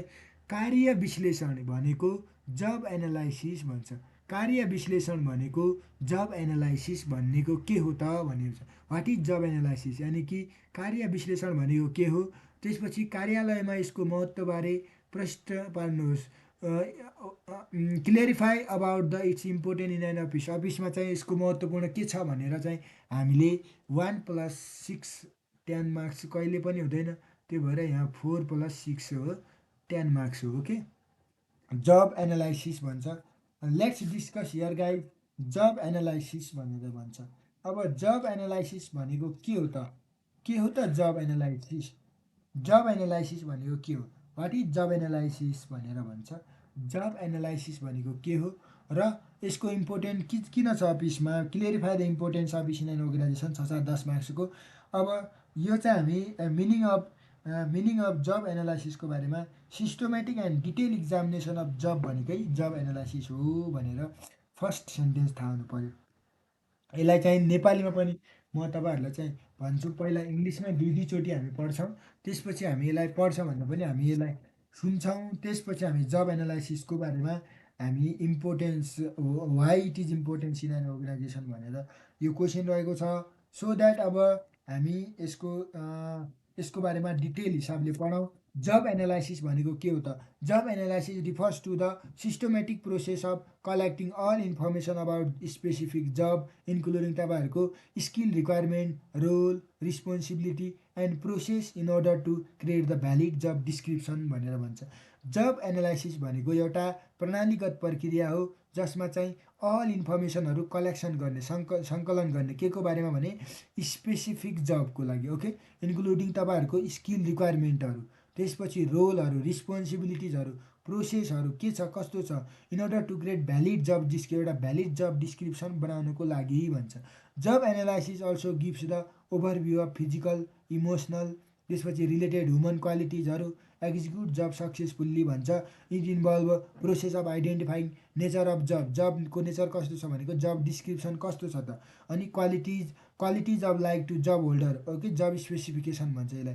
यी कुराहरू के छ, यसले अर्गनाइजेसनहरूलाई हायर गर्छ एप्रोप्राइट पर्सनलहरू assign the job in right personnel for achievement of अर्गनाइजेसनको इफेक्टिभ इफिसियन्टली। संस्थाको उद्देश्य एकदम प्रभावकारी र दृढ रूपमा प्राप्ति गर्नका लागि विभिन्न राइट पर्सन राइट प्लेसमा जब, राइट जबमा राख्नको लागि इन्फर्मेसनहरू आइडेन्टिफाई गर्ने, त्यसपछि identify the nature of job, जबको नेचरलाई जब डिस्क्रिप्सन भन्छ। नेचर अफ जब भनेको जब डिस्क्रिप्सन, अनि क्वालिटिज लाइक जब होल्डरले के गर्नुपर्छ, क्वालिटिजहरू भनेको जब स्पेसिफिकेसन। यी कुराहरू रह्यो जब एनालाइसिसको बारेमा।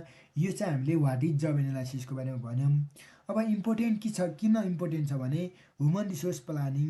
ओके, जस्तै job related information is provided by job analysis. Job एनालाइसिसले नै जब रिलेटेड सूचनाहरू प्राप्ति गर्ने हो। It determine job requirement in term of skill है। जस्तै जब रिक्वायरमेन्ट भनेको स्किल कति छ, क्वालिटी कस्तो छ, अरू ह्युमन क्यारेक्टर कस्तो छ त। ह्युमन रिसोर्स प्लानिङ बनाउनु पऱ्यो, मानव संसाधन योजना बनाउनु पऱ्यो, त्यही भएर ह्युमन रिसोर्स प्लानिङको लागि पनि जब एनालाइसिस इम्पोर्टेन्ट छ। रिक्रुटमेन्ट, सेलेक्सन र प्लेसमेन्ट भन्छ। रिक्रुटमेन्ट भनेको जब एनालाइसिसले चाहिँ तपाईँहरूको अदर टाइप अफ स्किलहरू, हामीलाई आवश्यकता परेका सिपहरूको बारेमा के आवश्यकता छ त, टाइप्स अफ जब के छ द्याट मे ओपन इन फ्युचरमा कस्ता कस्ता आउँछन् त। रिक्रुटमेन्ट, सेलेक्सन, प्लेसमेन्ट गर्नु पऱ्यो जब एनालाइसिसले। It help HR manager, human resource म्यानेजरलाई के हेल्प गर्छ भने अब plan recruitment and knowledge about the work to be done भन्छ, एन्ड क्वालिफिकेसन निडेड भन्छ। यसले चाहिँ तपाईँहरूको राइट पर्सनलाई चाहिँ राइट पिपुलहरूलाई राइट जबमा ल्याउनको लागि ट्रेनिङ एन्ड डेभलपमेन्ट भन्छ। जब एनालाइसिसले चाहिँ तपाईँहरूको standard level of job performance. Okay, जस्तै म्यानेजरहरूलाई चाहिँ अब जब डेभलपमेन्ट प्रोग्रामहरूमा हेल्प गर्छ, लर्निङ त्यसको बारेमा सिकाउनको लागि। त्यसपछि तपाईँहरूको जब इभ्यालुएसन भन्छ, यानि कि कार्य मूल्याङ्कन भन्छ, जसमा चाहिँ जब एनालाइसिसले चाहिँ तपाईँहरूको जब इभ्यालुएसनको बारेमा बेस दिन्छ, जसमा चाहिँ जब एप्रिजल हामीले त्यही अनुसारले रिलेटिभ भ्याल्यु अफ जबको रिलेटिभ भ्याल्युले चाहिँ हामीले जबमा कम्पेन्सेसन दिनु पऱ्यो, एप्रिजल गर्नु पऱ्यो, जब इभ्यालुएसन त्यो भयो। अनि पर्फर्मेन्स इभ्यालुएसन एप्रिजल भन्छ। जब एनालाइसिसले चाहिँ डाटाहरू क्लियर स्ट्यान्डर्ड अफ पर्फर्मेन्सको हरेक जबको बारेमा प्रोभाइड इन्फर्मेसन दिने भएको कारणले जब एनालाइसिसले इम्प्लोयरहरूले चाहिँ इम्प्लोइज पर्फर्मेन्सहरूलाई हामीले can be objective evaluated against the job performance standard भन्छ है। जब पर्फर्मेन्स स्ट्यान्डर्डको हिसाबमा चाहिँ हामीले अब्जेक्टिभ प्राप्ति गर्नका लागि पनि रहेको छ जब डिजाइनिङ भन्छ, जसमा चाहिँ इन्डस्ट्रियल इन्जिनियरहरूले चाहिँ जब एनालाइसिस इन्फर्मेसनहरू चाहिँ डिजाइनिङको रूपमा प्राप्ति गरेका हुन्छन्, जसमा चाहिँ अब जबका विभिन्न इलिमेन्टहरूको कम्प्रेहेन्सिभ स्टडी गर्नका लागि जब डिजाइन त्यो अनुसारले गर्यो। जब एनालाइसिस छ भने सेफ्टी एन्ड हेल्थी भन्छ है। म्यानेजमेन्टले चाहिँ तपाईँहरूको करेक्टिभ एक्सनहरू दिन सक्छ, वर्क कि reduce risk various hazard harmful condition भन्छ। त्यसपछि तपाईँहरूले प्रमोसन भयो। जब एनालाइसिसले चाहिँ मेनली बेस्ड इफेक्टिभ पोलिसिजहरू, ती पोलिसीहरूले चाहिँ विभिन्न प्रमोसन ट्रान्सफर गर्नका लागि पनि भयो। इम्प्लोइ गाइडेन्स भन्छ। जब डिस्क्रिप्सन भयो, जो चाहिँ बेसिकल्ली तपाईँहरूको जब एनालाइसिसको आधारमा गरेको हुन्छ, जसले चाहिँ तपाईँहरूको जबलाई प्राप्ति गर्नका लागि आवश्यक पर्ने स्किल र एबिलिटिजहरू प्राप्ति गर्नका लागि भनेर भन्छ। त्यो भएर हाम्रो यो कुरा इम्पोर्टेन्ट छ भनेर मैले सरसर्ती भने। तपाईँहरूलाई चाहिँ यसको इङ्ग्लिसमा पनि अगेन आन्सर भन्नुभन्दा पहिला म चाहिँ अब नेपालीमा पनि यसलाई सरसर्ती चाहिँ म भनिदिन्छु। त्यही भएर नेपाली इङ्ग्लिस दुइटैमा हेरौँ। कार्य विश्लेषण भनेको जब एनालाइसिस भन्छ, यानि कि कार्य विश्लेषण भनेको के हो भनेर भन्छ, जसमा त्यसपछि हामीलाई यसको महत्त्वबारे प्रश्न पार्नुहोस् भनेर भनेको छ। जुन हामीले अब यसको बारेमा कार्य विश्लेषण विवरण है। जब डिस्क्रिप्सन भनेको कार्य विवरण है। जब डिस्क्रिप्सन कार्य विवरण, ओके, कार्य विवरण। त्यसपछि तपाईँहरूको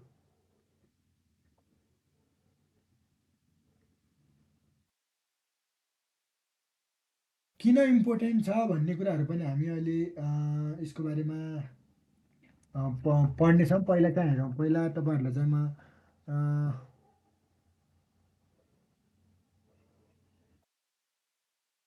जस्तै के भन्छ, कार्य विश्लेषण यानि कि जब एनालाइसिस भन्छ। यो भनेको मानव संसाधन व्यवस्थापनको महत्त्वपूर्ण उपकरण हो। कर्मचारीको क्षमता अनुसार कार्य प्रदान गर्ने क्षमता र कार्यसँग दाज्यम्यता मिलाउने, standard with the comparison of the qualities of work भन्छ। मिलाउन कार्य ढाँचाहरूलाई प्रभावकारी बनाउनको लागि।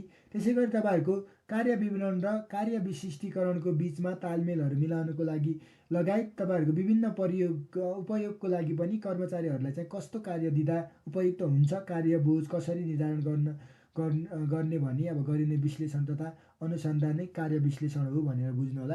अब कार्य विश्लेषणलाई चाहिँ तपाईँहरूले चाहिँ अब कार्य विश्लेषण एक अनुसन्धात्मक विधि हो।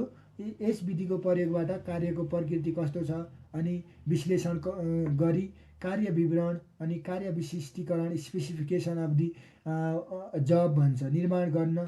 त्यसपछि कार्य विश्लेषण निरन्तर गरिन्छ। सङ्गठनको उद्देश्य, कार्यको प्रकृति, सङ्गठनको रणनीति आदिले कार्यको विश्लेषणमा प्रदान गर्दछ भने कार्य विश्लेषण जब फोकस्ड अर्थात् पर्सन फोकस दुवै विधिबाट गर्न सकिन्छ। अतः कार्य विश्लेषण मानव संसाधन व्यवस्थापनको महत्त्वपूर्ण उपकरण हो। It is the important tool for the human resource management is known as the job analysis. अब जसले कार्यसँग सम्बन्धित सबै सूचना, कार्यबोधहरू आदिको प्रभावकारी विश्लेषण गरी उपयुक्त मानव संसाधन नीतिहरू निर्माणको साधनको रूपमा पनि कार्य गर्दछ भन्छ। यो चाहिँ हाम्रो अब नेपालीमा मैले सरसर्ती भने। त्यही अनुसारले अझै तपाईँहरूले चाहिँ अब म यसको फुल फ्लेज आन्सर कसरी लेख्ने त, जब एनालाइसिस भनेको के हो भनेर अब इङ्ग्लिसमै भन्छु। जब एनालाइसिस भनेको चाहिँ एउटा सिस्टमेटिक प्रोसेस हो जुन by collecting all information about job, specific job including skill requirement, role, responsibility, process in order to create valid job description भन्छ है। Job analysis also give the overview of physical भयो, emotional अनि related human क्वालिटिजहरू जो चाहिँ जब एकदमै successfully गर्नको लागि। जस्तै जब एनालाइसिस भनेको चाहिँ list of the job tasks and behaviour specify expected to performance level of each भनेर भन्छ। जब एनालाइसिस भनेको इम्पोर्टेन्ट स्टेप हो जसले चाहिँ राइट क्यान्डिडेटहरू सेलेक्सन गर्नमा हेल्प गर्छ। जब एनालाइसिसले चाहिँ इम्प्लोयरहरूलाई recruitment, selection, performance management, choosing compensation, बेनिफिटका लागि पनि हेल्प गरेको हुन्छ। It help employ to clear picture what is required for them भन्छ। इम्प्लोयरहरूले के चाहिएको छ, कस्तो चाहिएको छ, त्यो सबै मा मद्दत गर्छ जब एनालाइसिसले। अब इम्पोर्टेन्स अफ जब एनालाइसिस अफिसमा किन इम्पोर्टेन्ट छ त यो हेरौँ त। Job analysis is a useful to identify knowledge, okay, skill के छ, अनि दक्षता कति छ, एबिलिटी कति छ, अरू क्यारेक्टरहरू के छ त रोल रिक्वायर्ड फर द रोलको लागि, which can be matched with the internal hire है, इन्टरनल हायरसँग म्याच गर्ने। जब एनालाइसिस चाहिँ हामीले काम हाम्रो संस्थाको कार्यहरूलाई चाहिँ एकदमै त्यसको इम्प्रुभमेन्ट गर्नको लागि, इफिसियन्सी बढाउनको लागि, अनि विभिन्न एक्टिभिटिजहरूलाई एनालाइज गर्दै अब विभिन्न पिपुलहरूको रोल के छ त। अब जब एनालाइसिस चाहिँ किन इम्पोर्टेन्ट छ भने, जब एनालाइसिस भनेको चाहिँ अब यो एउटा स्टेप हो जसले चाहिँ राइट क्यान्डिडेट सेलेक्सन गर्नको लागि इन्फर्मेसन दिन्छ। एक, job analysis help employer and recruit the selection. Job एनालाइसिसले चाहिँ इम्प्लोयरलाई के मा सहयोग गर्छ भने रिक्रुटमेन्टमा अनि सिलेक्सनमा, ओके। अनि यसले चाहिँ it help in performance management, choosing compensation, बेनिफिटहरू गर्नको लागि, अनि इम्प्लोयरहरूलाई चाहिँ क्लियर पिक्चर दिनको लागि एक्चुअली तिनीहरूलाई के आवश्यक छ त। अनि त्यही भएर इट क्लियरली डिफाइन डिस्क्रिप्सन र स्पेसिफिकेसन। यसले चाहिँ डिस्क्रिप्सन साथसाथै स्पेसिफिकेसन दुइटैलाई परिभाषित गर्नको लागि हेल्प गर्छ। It make the easy for employ to understand their goal objective. इम्प्लोयरहरूको जब एनालाइसिस छ भने तिनको गोल के हो, अब्जेक्टिभ के हो, त्यो बुझ्नको लागि पनि त अफिसमा इम्पोर्टेन्ट छ। It help in maintaining organisation structure. संस्थाको संरचनाहरू बनाउनको लागि पनि यसले एकदमै महत्त्वपूर्ण भूमिका खेलेको छ। अनि जब एनालाइसिसले चाहिँ तपाईँहरूको विभिन्न डिस्प्युट भनेको, अब डिस्प्युट भनेको चाहिँ दुई वा दुईभन्दा बढी अब इम्प्लोयहरू या संस्था र युनियनहरू बिचको एउटा वाद विवाद छ, त्यसलाई चाहिँ समाधान गर्नु पऱ्यो भने जब एनालाइसिसले गर्छ। जस्तो अब quality of performance expected for the worker भनेर भन्छ। त्यसपछि इम्प्लोय गाइडेन्स भन्छ है, जसमा चाहिँ एस्पिरेन्टहरूलाई चाहिँ तिनीहरूको जब प्राप्ति गर्नका लागि र नेसेसरी एबिलिटी र स्किलहरू प्राप्ति गर्नका लागि यो इम्पोर्टेन्ट छ। जब एनालाइसिसले चाहिँ तपाईँहरूको जब पर्फर्मेन्सको स्ट्यान्डर्ड लेभल प्राप्ति गर्नका लागि र म्यानेजरहरूलाई चाहिँ डेभलपिङ प्रोग्रामहरूप्रति आकर्षित गराउनको लागि यो हो भनेर तपाईँहरूले चाहिँ you can write here guys. अब यो त रह्यो मैले सरस्वती भनेको कुरा। अब हामी क्वेसन नम्बर 7 हेरौँ। 7को क छ, एउटा झोलामा रहेको जम्मा 510 रुपैयाँ रु 50-25 का नोटहरू 3% 4 को अनुपातमा छन् भने हरेक खाले नोट कतिवटा होलान् पत्ता लगाउनुहोस् भनेर यो चाहिँ हाम्रो म्याथको हिसाब छ। अब यो हिसाबलाई हामी अब म्याथको हिसाबलाई पनि कसरी गर्ने त भन्ने कुराहरू हामी अब छलफल गर्नेछौँ। जुन तपाईँहरूले 2074 साल, यो हाम्रो पेपर नम्बर कहिलेको 2074 साल 2074 साल 11 महिना 5 गतेको यो है, 2074 साल 11 महिना 5 गतेको यो पेपर छ। त्यसपछि 11 महिना 20 गतेको छ। 11 महिना 5 गतेको पेपरलाई हामी अब यो दुईवटा क्वेसन छ यहाँ हेरौँ। यो दुईवटा क्वेसनलाई हामी सोल्युसन गर्छौँ। म एक्सेलमा सोल्युसन गर्छु यसको। त्यही भएर तपाईँहरूले चाहिँ अब if a bag content 510 in the form of 50 को रूपमा 25 यतिको रूपमा चाहिँ रहेका छन्, नोटको रूपमा यति रेसियो छ। अनि what is the number of note in each type भन्छ। यो XYZ मानेर पनि हामीले गर्न सक्छौँ, जसमा चाहिँ तपाईँहरूको if a bag content 510 in the form of 50, 25 and 20 note in the ratio of 2:3:4, what is the number of note of each type find out भन्छ। जस्तै एउटा झोलामा रहेको जम्मा 510 रुपैयाँको रु 50, 25 र 20 का नोटहरू कतिमा छन् भने 2:50 अनि 3:25 र 4:20वटा छ, अनुपातमा छन् भने हरेक खाले नोट कतिवटा होलान् पत्ता लगाउनुहोस् भन्छ। त्यो अब हरेक खाले नोट कतिवटा छन् त, यो रेसियो छ एउटा झोलामा 510 जम्मा रुपैयाँको झोला है, जम्मा 510 रुपैयाँ हुन्छ। 25 का नोट पनि छन् अनि 50 का नोट के अरे 50 को नोट पनि छ, 25 को 20 को नोट पनि छ। अब कति कति नोट छन् भन्ने निकाल भनेको हो क्वेसनले। अब यसको लागि तपाईँहरूलाई म एक्सलमा भन्छु। त्योभन्दा पहिला हामीले अर्को क्वेसन हेर्नेछौँ। राम पर्चेज मोटरसाइकल 90,000 स्पेन्ड 22,000 रिपेयरमा गर्यो। इफ ही सोल्ड मोटरसाइकल यति भने पर्सेन्ट अफ प्रफिट। यो त सामान्य क्वेसन हो। यो क्वेसन गर्नको लागि त केही पनि छैन है। जुन राम पर्चेजवाला क्वेसन हामीले गर्ने क्रममा चाहिँ राम पर्चेजवाला क्वेसन हामीले गर्नुपर्ने हुन्छ गाइज। यसलाई चाहिँ म अब राम पर्चेजवाला क्वेसन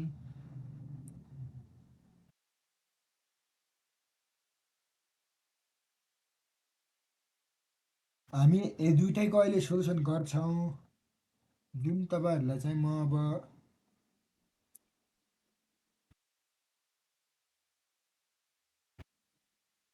एक्सल सिटमा गराउँछु म, सो द्याट प्र्याक्टिकल पार्टहरू पनि हामी एकदम राम्रोसँग गर्नेछौँ गाइस। त्यो भएर अनि तपाईँले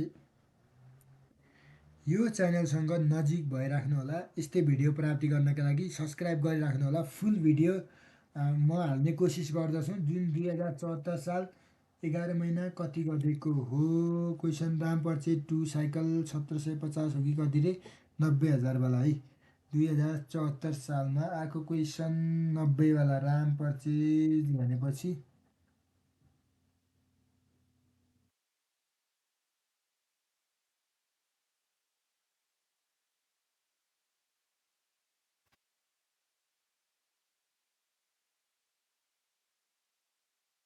यो दुईवटा क्वेसनलाई म तपाईँहरू सामु अहिले छलफल गर्नेछु गाइज।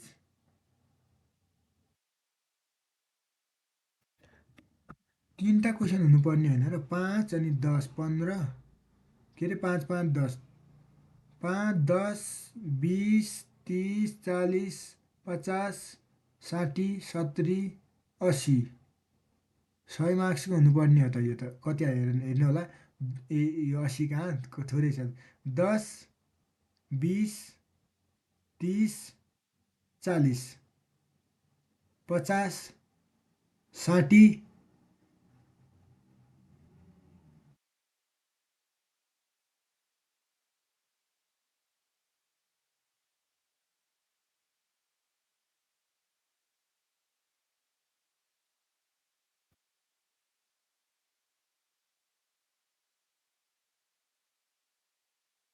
थोरै पेपर छ। मैले धेरै जस्तो पेपरहरू युट्युबमा हालिसकेको छु। त्यो भएर हेर्नु होला। यो पनि 76 सालको त मैले हालेको हो। किन लोन कर वाइ डिस्पर्स द लोन भन्ने यो क्वेसन एकदमै फेमस छ। यो पेपरमा चाहिँ 100 नम्बर पुगिराख्नु त 10 है, 20 30 40 50 पहिला 10 20 30 40 50 60 70 80 90 100। यसमा चाहिँ हेर्नु होला सेवा सम्बन्धी गणित सणित व्यवस्थापन सेवा सम्बन्धी एचआरएम भयो। यो आयो 7 क्वेसन 8 9 आदि क्वेसन त कता पऱ्यो त यसको।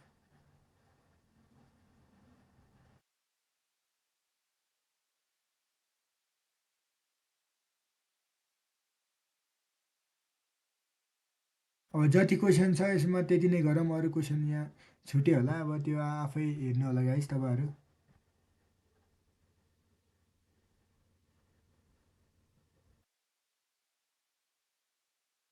एउटा नेपालीमा आएको क्वेसन पनि रहेछ। यो पनि म सम्पूर्ण क्वेसनहरू सोल्युसन गर्नेछु।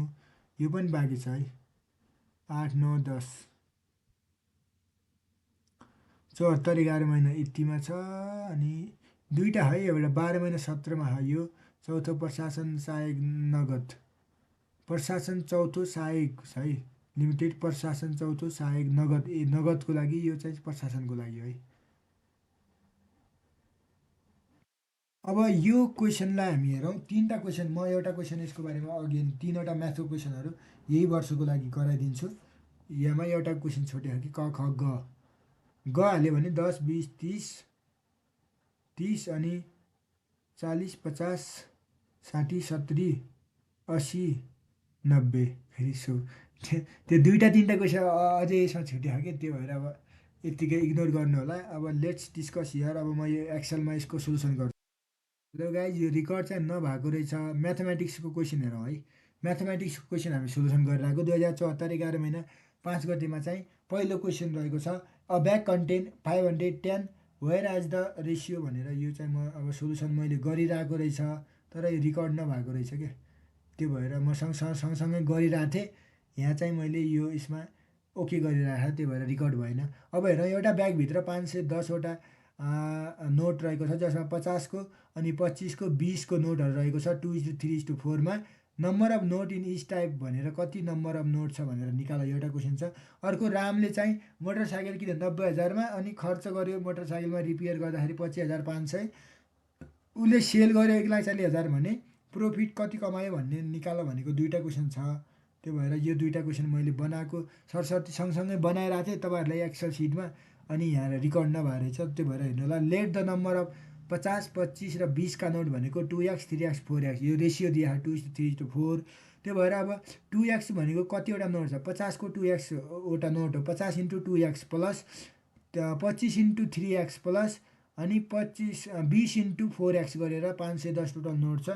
यहाँ चाहिँ हामीले यो एक्स गुणाहुणा गरेर 2 आयो, एउटा एक्स बराबर। अब टोटल नम्बर अफ 50को 2x हो भने 2 दुना 4 अनि 25को तपाईँहरूको 25को 3वटा हो भने 3 दुना 6 3x अनि 20को 4वटा एक्स हो भने 4 दुना 8। जे जम्मैको नोट गरेर 510 आउँछ भने मैले भेरिफिकेसन पनि गरिदिएँ थिएँ तपाईँहरूलाई। यो म यो हेर्नु होला, भेरिफिकेसन भनेको यो हेर्नु होला, मैले फर्मुलामा राखेर बनाएको एक्सेल सिटमा।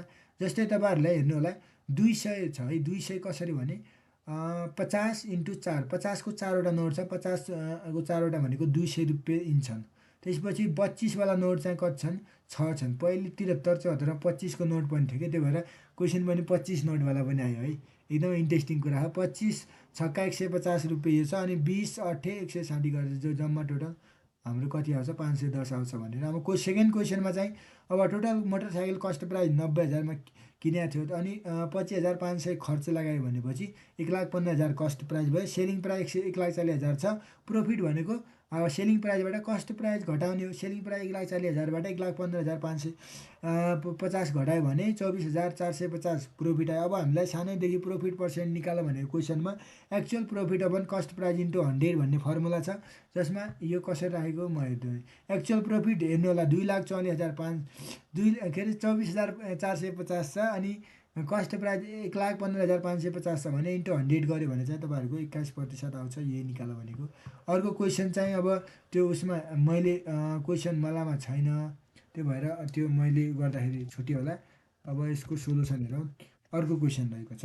अब यो क्वेसन टाइम एन्ड वर्क हो। ABC can complete a work in 15, 20, 30 दिनमा काम गर्दछन् भनेर। They work together for 2 days, तिनीहरू सँगै 2 दिन गरे। ए लिभ द वर्क, एले काम छोड्यो। B and C work together some day, केही दिन बी र सीले काम गरे। B leave the 2 day before completion of work, काम गर्नुभन्दा अगाडि बीले पनि छोड्यो। How many days required to complete the whole work भन्छ। बीले पनि छोड्यो भने सीले मात्र काम गर्छ। अब कति दिनमा सक्छ भन्ने निकाल। अब सोल्युसन हेरौँ है। A work for total of 2 day, 2 दिन गरेर काम छाड्यो एले। ए सर्टकटमा बनाइदिन्छ है यो। एले चाहिँ 2 दिनमा, एले 2 दिनमा। त्यसपछि तपाईँहरूको let the whole work completed in x day, पुरै वर्कै एक्स दिनमा गऱ्यो भनेर अब मानौँ।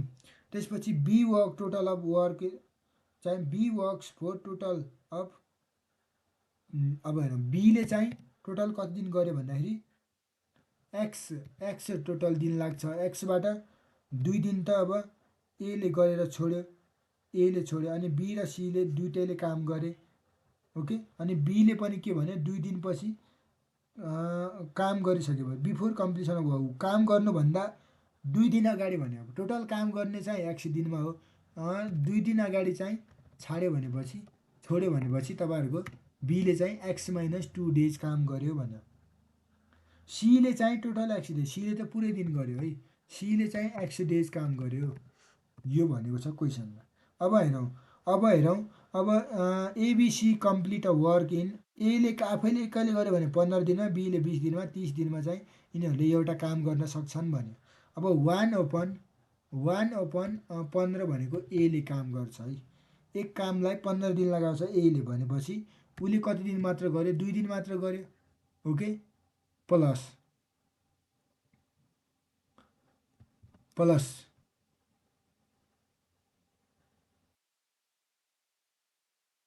प्लस त्यसपछि अब बीले चाहिँ कति दिन गर्यो भनेपछि 1/20 दिन गर्यो बीले। एक काम 20 दिन लगाउँछ भने उसले कति दिन गर्यो काम भन्दाखेरि उसले जम्मा एक्स टोटल दिन लाग्छ। उसले चाहिँ जम्मा तपाईँहरूको एक्स माइनस 2 दिन काम गर्यो।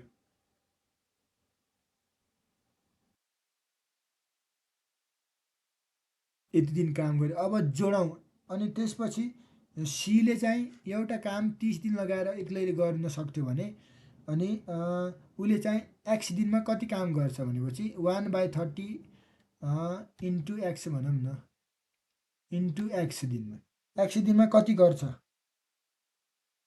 एक्स दिनमा कति गर्छ? यो बराबर जम्मा काम भनेको 1 हो भनेर हामीले यो चाहिँ हामीले एउटा समीकरण बनायौँ।